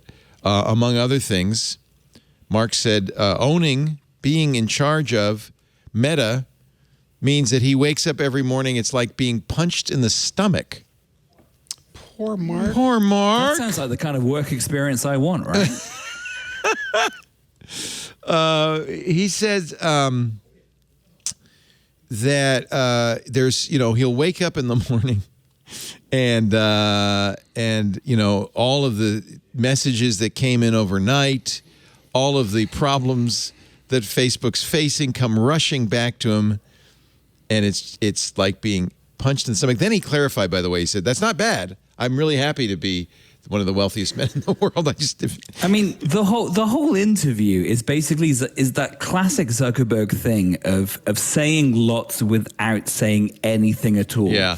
If you read the, I'm gonna be unashamedly British here and pick the BBC summary of the interview. Good idea. Zuckerberg said that getting the decision wrong, quote, sucks. When we take something down that we're not supposed to, that's the worst. So this was something that what an incredible insight. Thank you, Mark. And he says, depending on what side of the political spectrum you're on, you either think we didn't censor it enough or we censored it way too much. I mean, both are right. Both are accurate. The insight. These are the incredible. highlights too. I can't imagine the filler words. Does it hurt to grow a conscience? Is that what he's saying? This was about the Hunter Biden laptop story that was published in the New York Post, which Facebook, and Mark admitted this, did push down. They said we didn't block it, but we lowered the temperature on it. And there was some. He mentioned that the FBI had contacted him. The FBI later clarified. They said we are not allowed to, and we did not say to him take down this story. In fact, we didn't even mention the Hunter Biden laptop story. We mentioned that there is misinformation from foreign actors showing up, and you might want to do something about that. We can't tell you what to do. You might want to do something about that. Also, he talks about, and I just love this because the irony of when you go back to the origins of Facebook is incredible. He talks about how it's difficult to deal with sort of thorny issues around personal lives. And he says, I didn't get into this to basically judge these things. Uh-huh. And you're like, didn't you get into this entirely to just judge women based on their appearance in Harvard? Not or Wasn't not? that the entire point? You literally got into this to judge things. Oh, I didn't even think of that. That's a hell of a point. He also let us know that he's big into mixed martial arts now, jiu-jitsu. The whole family, big into jiu-jitsu. Is it going to become another body freak like Bezos is? I don't know. Wow. All right. Is he done with the motorized foil surfboard? Is he done with that? No. Big into that. He plans to do a lot more surfing and foiling. Okay. But he does say jiu-jitsu. And a lot more sun cream. He does say jiu-jitsu is, quote, a big part of who I am. Okay, I guess I didn't miss anything. I literally every day since that interview, I've been getting up saying, I really should listen to the Zuckerberg interview. And then you just realize he's one of the most powerful yet boring people on Earth. So well, he's a boring communicator. He's a boring communicator. And I think it's important to distinguish that you can have a lot of brilliant people or a lot of powerful people who don't express themselves well. And he knows this about himself. I think back to that interview with Kara Swisher where he just sweated his way through it. Oh, my God. Talk about flop I also sweats. think, Becky, to your point, I don't think it's that he doesn't express himself well. I think he chooses not to express himself. Yeah. He may be smart enough. I think he's a very interesting person, but he just doesn't put himself out there. Yeah. Honestly, it's funny because we began this show bemoaning how expressive Elon Musk is and how much he says, too much. And now we're talking about Zuck and how little he says. You just can't win with us, I guess. But Elon probably had a girlfriend before he got rich, which might have made a difference. Having some social experience. Let's correct that. Let's correct that right here. Sorry. The Social Network got it wrong. Zuck was with Priscilla Chan before Facebook. He ended up marrying her. He's still with her. They have kids. Well, kudos to him. Yeah, no, he had a girlfriend then. That didn't stop him. She should have done more. Doing what he was doing. Look, as somebody whose love life was a disaster before I got rich, I'm just not going to judge either way. This is, come on, guys, give me a break. California has announced it's banning the sale of new gasoline cars in 2035. I love this. I love that. Do you drive an electric vehicle, Ms. Worley? I sure do. What do you drive? I have the Volvo XC40. It's nice. Small, pretty all car, electric. Though. Love it. Love it. Love it. Not super expensive. I mean, they're all a little bit expensive, and you could get cheaper. You know what? It's Our not Chevy Bolt, all electric, fancy. $20,000 after. Okay, that's a good price. So they aren't that expensive. Which is half what it was 5 years ago. We bought it 2 years ago, and we got the $7,500 tax break, which is now back, but it was gone for a while. And I think there was a state $2,500 tax break. So I think it was $30,000, but after we paid for it, ended up being $20,000 in breaks. That's not out of people's reach. No. And it's a great EV. I drive a Mustang Mach-E. We gave the Bolt to our son, 19-year-old, and Lisa has an electric Mini. So you think it's a good thing, Becky? I also want the Ford F-150, but the SUV version. They have the Lightning right now, which I would like to have, but I schlep kids, and so anything to get rid of my mini limo. I'm so sick of my minivan. God. You know what I want? The VW Buzz. Yeah. Oh. That would be good bus? for a little family. Yeah, it's the old VW bus in electric form. So, yes, I think it's a really good thing. And I go back to the California Air Resources Board changing the world with their emission standards back in the early 2000s when they set the emission standards for California. And as California goes, so goes the country. And hopefully if the country doesn't have the will to do it, California is big enough to have an impact. And so I see this as hugely positive. I know the good news is it's only, the obvious thing is it's new electric cars. That's what must be sold in California. And it corresponds with 2035 is when GM says all their cars will be electric. And, that gives time for the infrastructure, the charging infrastructure to come in. And I think people will get much more comfortable with range anxiety and realizing I actually don't drive 300 miles very often. And by then, hopefully, you'll have fast charge stations. Nice. Here's our operations guy in his Ford Lightning with license plate. Howdy, y'all. You could tell he's from Texas. Howdy, here I come in my Lightning. That thing. I want that. Isn't that nice? I love a truck.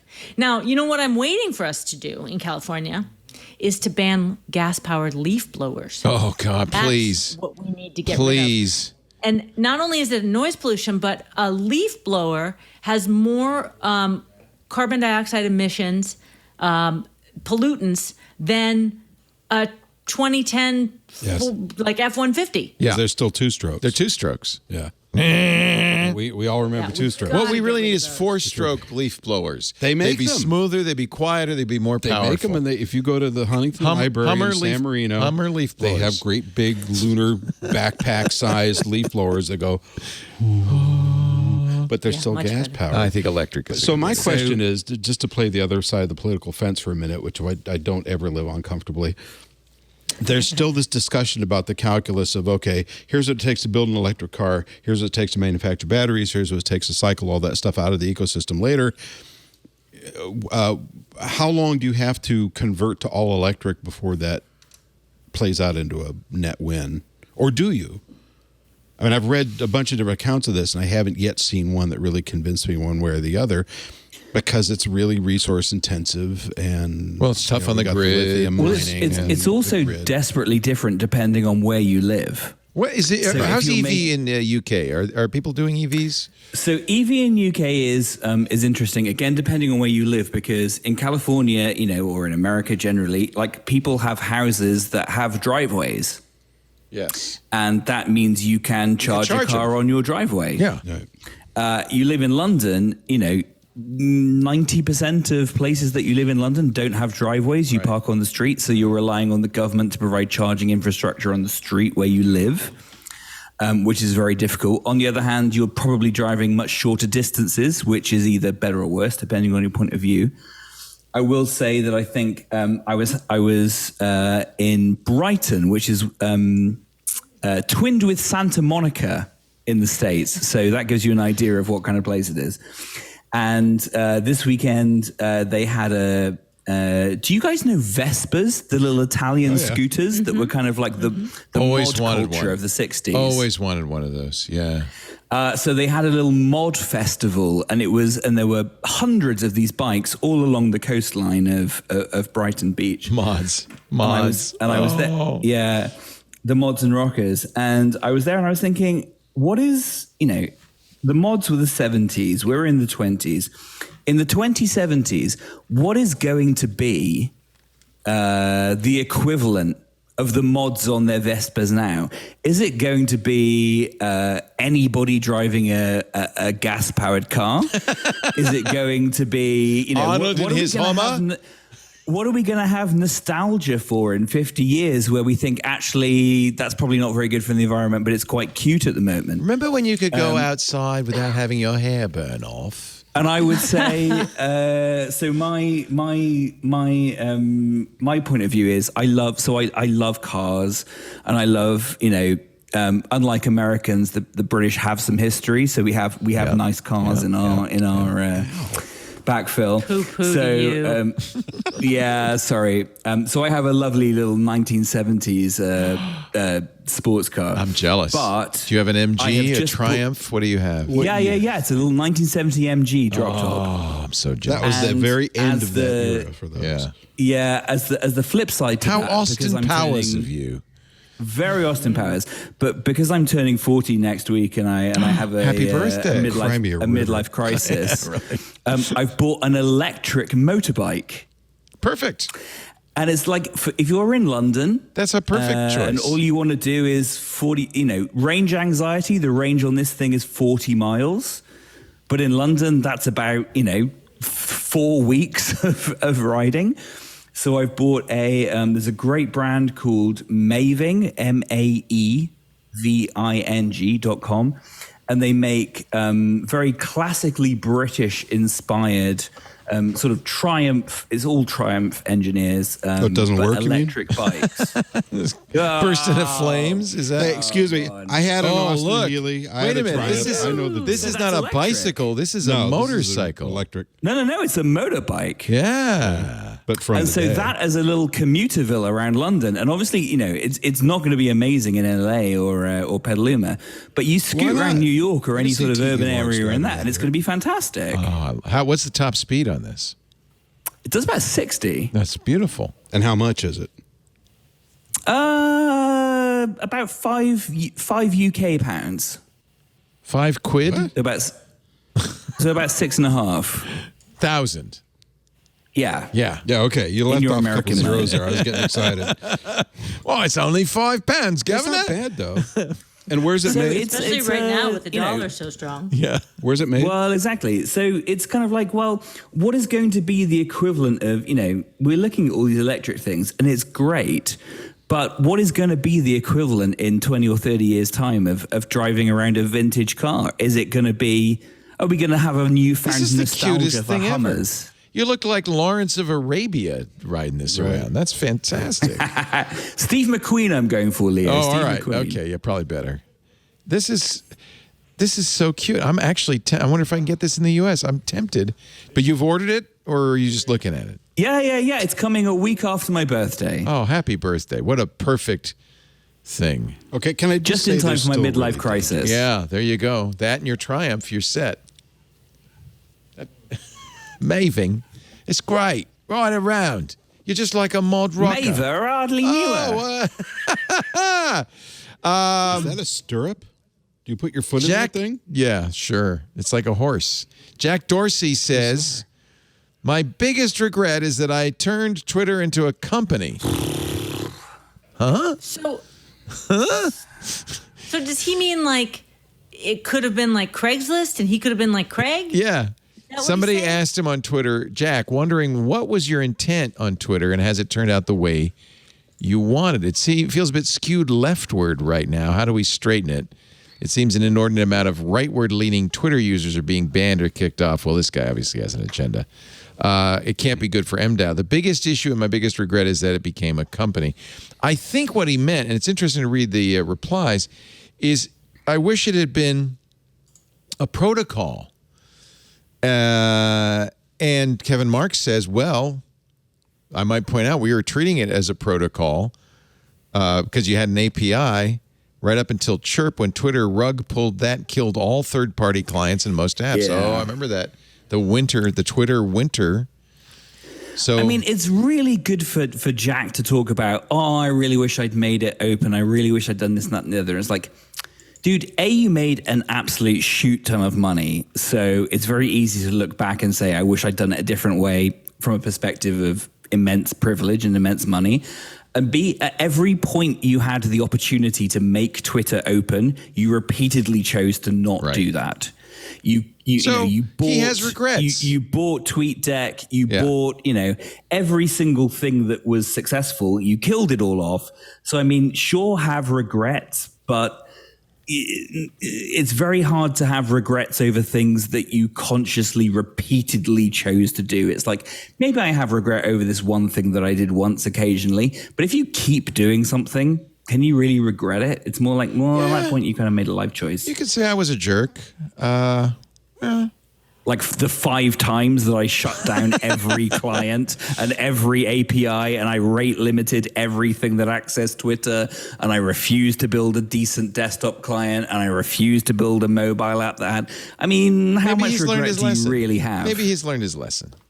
Well, a few $1 billion will give everyone perspective, right? Here is a final story that I think has a happy ending. A Unix legend, Brian Kernighan, who was instrumental in writing Unix. I have his book, The C Programming Language. Brilliant guy, Princeton professor. He's now 80 years old. He realized that the awk program that he wrote, that is widely used on Unix-like platforms, didn't support Unicode, so he wrote it. He added. And because he says, I don't really understand Git, I'm just going to email you. I'm going to email you the code. Unicode support for awk at the age of 80. I've tested this a fair amount. It clearly needs more tests. He wrote in an email to the One True Awk repo posted by longtime maintainer Arnold Robbins. Once I figure out how, I will try to submit a pull request. I wish I understood Git better. But in spite of your help, I still don't have a proper understanding.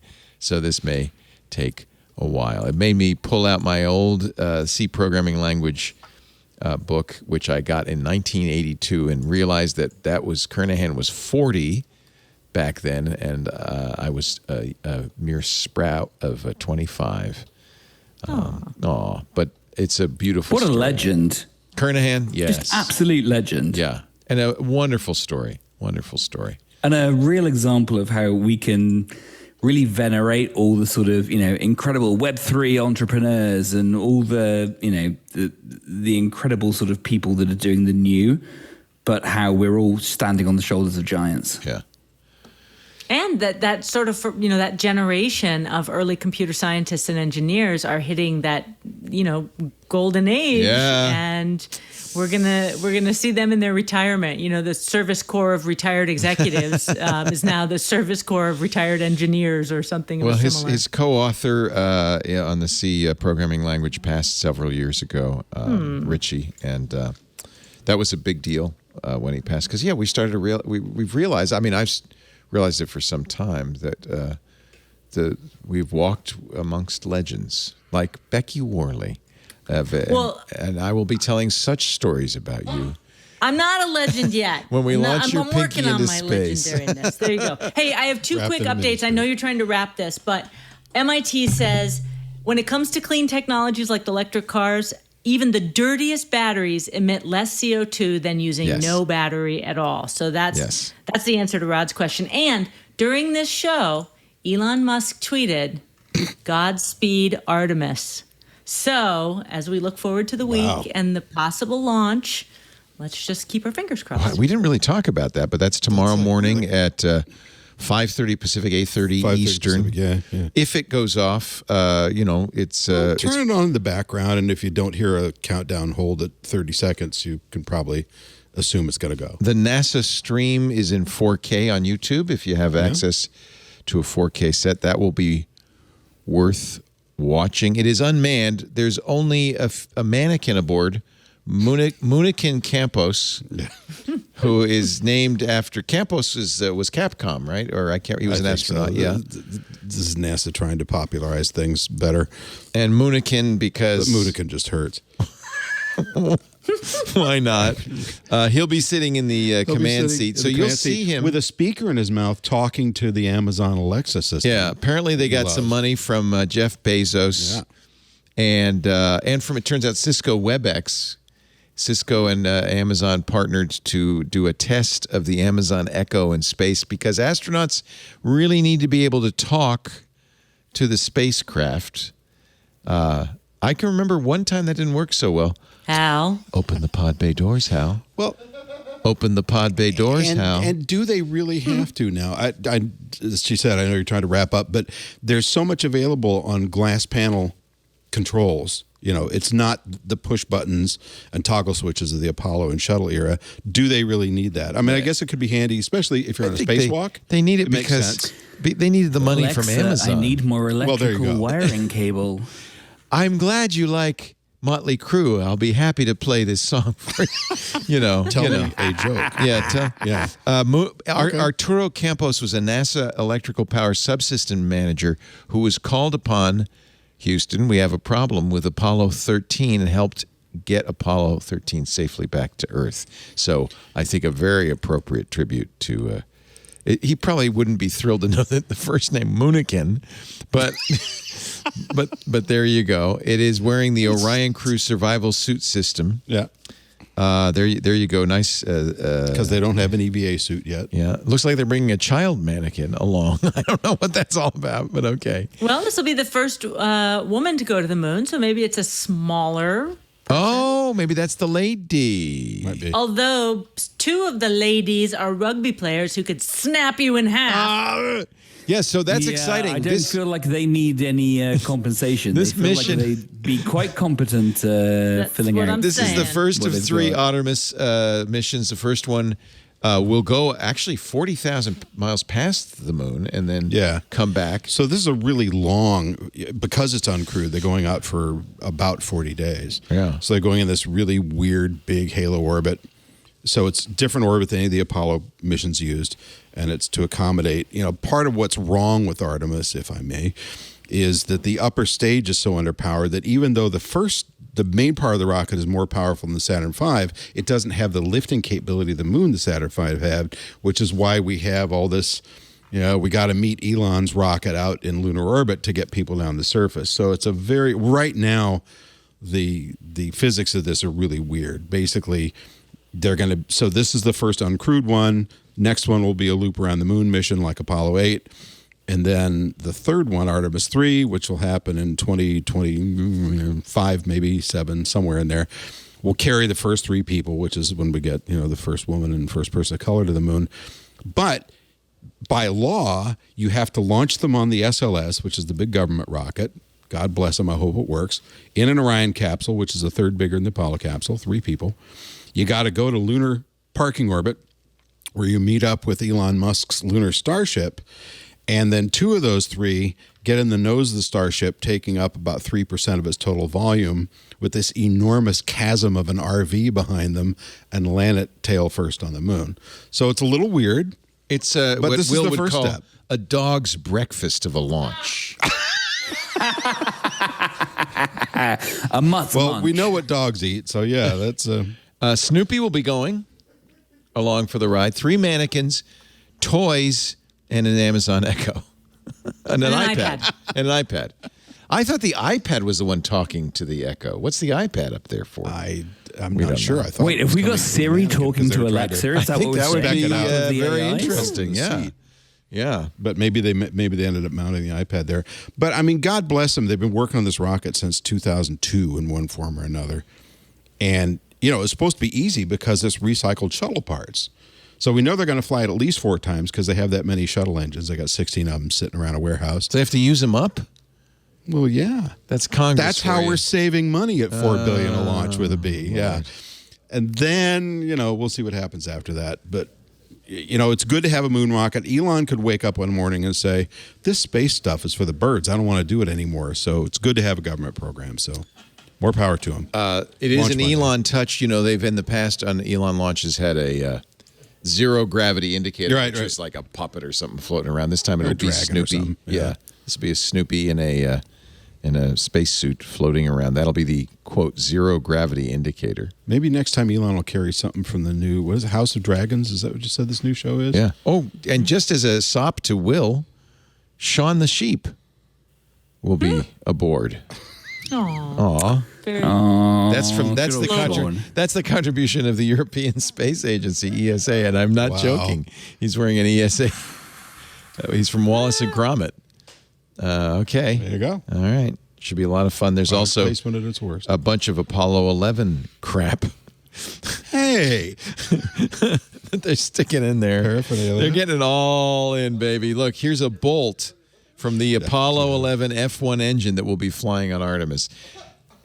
Wouldn't it be ironic if, like, it broke, the Artemis one broke, Moonikin came to life and repaired it with the bolt from Apollo's F1 engine? Following instructions from Amazon Amazon's Alexa, Echo? or Echo, sorry. Yeah. I said the word. Yeah, it's okay. All right. The bolt to the right, you idiot. I'm glad. I forgot. We completely forgot. That's the whole reason you're here, Rod Pyle. So thank you. Thank you. That's our Oh, and reminder. can I add one quick thing? Yeah. September 26th, the DART mission reaches Didymos. And the DART mission is a double asteroid redirect test. This is NASA's little heralded test to slam a spacecraft into an asteroid to see if we actually can knock them off course, should they be on their way to Earth to take out a major city. Kind of or important. bigger. So it's a very small rock, but it's a valid test. And if the physics of it work out as they plan, then we start building bigger ones and we'll protect ourselves, we hope, in the event this should ever occur. And the Chinese, true to form, have decided they're going to run their own mission with the same general design in about 2 years, using technology that looks hauntingly like ours. And this is the stuff you learn on This Week in Space. On This every Week in week Space. on the Twit Network. Rod and Tarek Tarek Malik. Malik. Thank Yeah. you so much for being here. Thanks. It was Rod fun. Pyle, space.nss.org. If you want to subscribe to Ad Astra, look for his books in the bookstore. Becky Worley, what are you working on for ABC? Anything exciting besides the sleep study thing?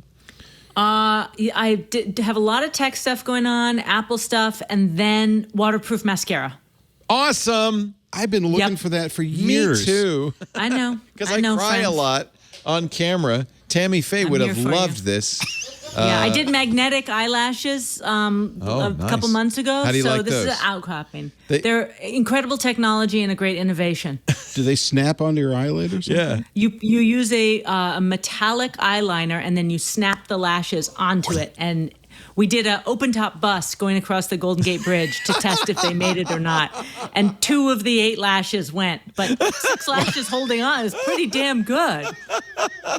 You have a cooler life than me. That is for And sure. now, unfortunately, Becky has been labeled the eyelash reporter. And anytime That's there right. is an That's eyelash right. product, I'm here. Worley gets it. That's I right. love you, Becky. I'm here It's for it. so great to see you. I love spending time with Congratulations on the you. kids, on everything. It's going great for you on love seeing ABC. you. Always a And pleasure. love to Lisa Thank you.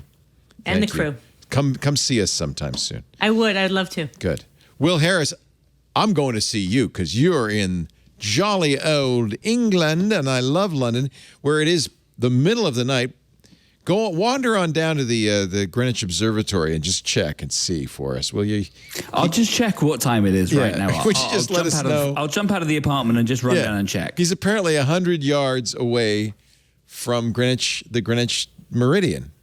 Wow. Yeah. We're very close. We're very close. So I can tell you that it is. Although you say that, I never really believe in the concept of anything other than Apple time. I mean, the time is just what the Apple servers tell me it is on whatever device I happen to be looking at. Fair enough. I mean, the Greenwich Meridian could be hours out, but if Apple tells me it's 1:40, it's 1:40. Well, but at least at 100 meters away, your MG might make it. So there's something to be said for that. You only need one tune-up on the way. British manufacturing energy. It's not that. It's the like coil on cars that came from the rainiest country on earth that don't run in the rain. Yeah, no, you don't want to take that car out in the rain. I'm jealous. What a great car. I'm so jealous. Thank you, Will. It's great to see you. Unbound.com. 42, the Douglas Adams book. All sorts of great stuff. You're doing really interesting cool publishing. idea. I love Some this. really great geeky books. Loads of stuff that you're going to love. We've got an entire book on the butts of characters in video games. That's all about, starts with the concept of Mario's butt. How did you invent Mario's butt? It's a great question. Is that butt? So, No, I think so anybody that wants to... we almost got Bottom. all the way through without talking about Mario's bottom. Without any butts. Well, I thought I'd save you at the end. So, yeah, if anybody wants to go to unbound.com, Twit15 will get you 15% off a nice little book. So enjoy Mario's butt. Oh, God. Well, from all the other threadbare authors I know, thank you very much for what you're doing. Yes, I agree. Please burn down Amazon Publishing for me. I agree. Appreciate it. Thank you, ladies and gentlemen. You guys rock. You put up with I think the longest show we've ever done. Honest to God.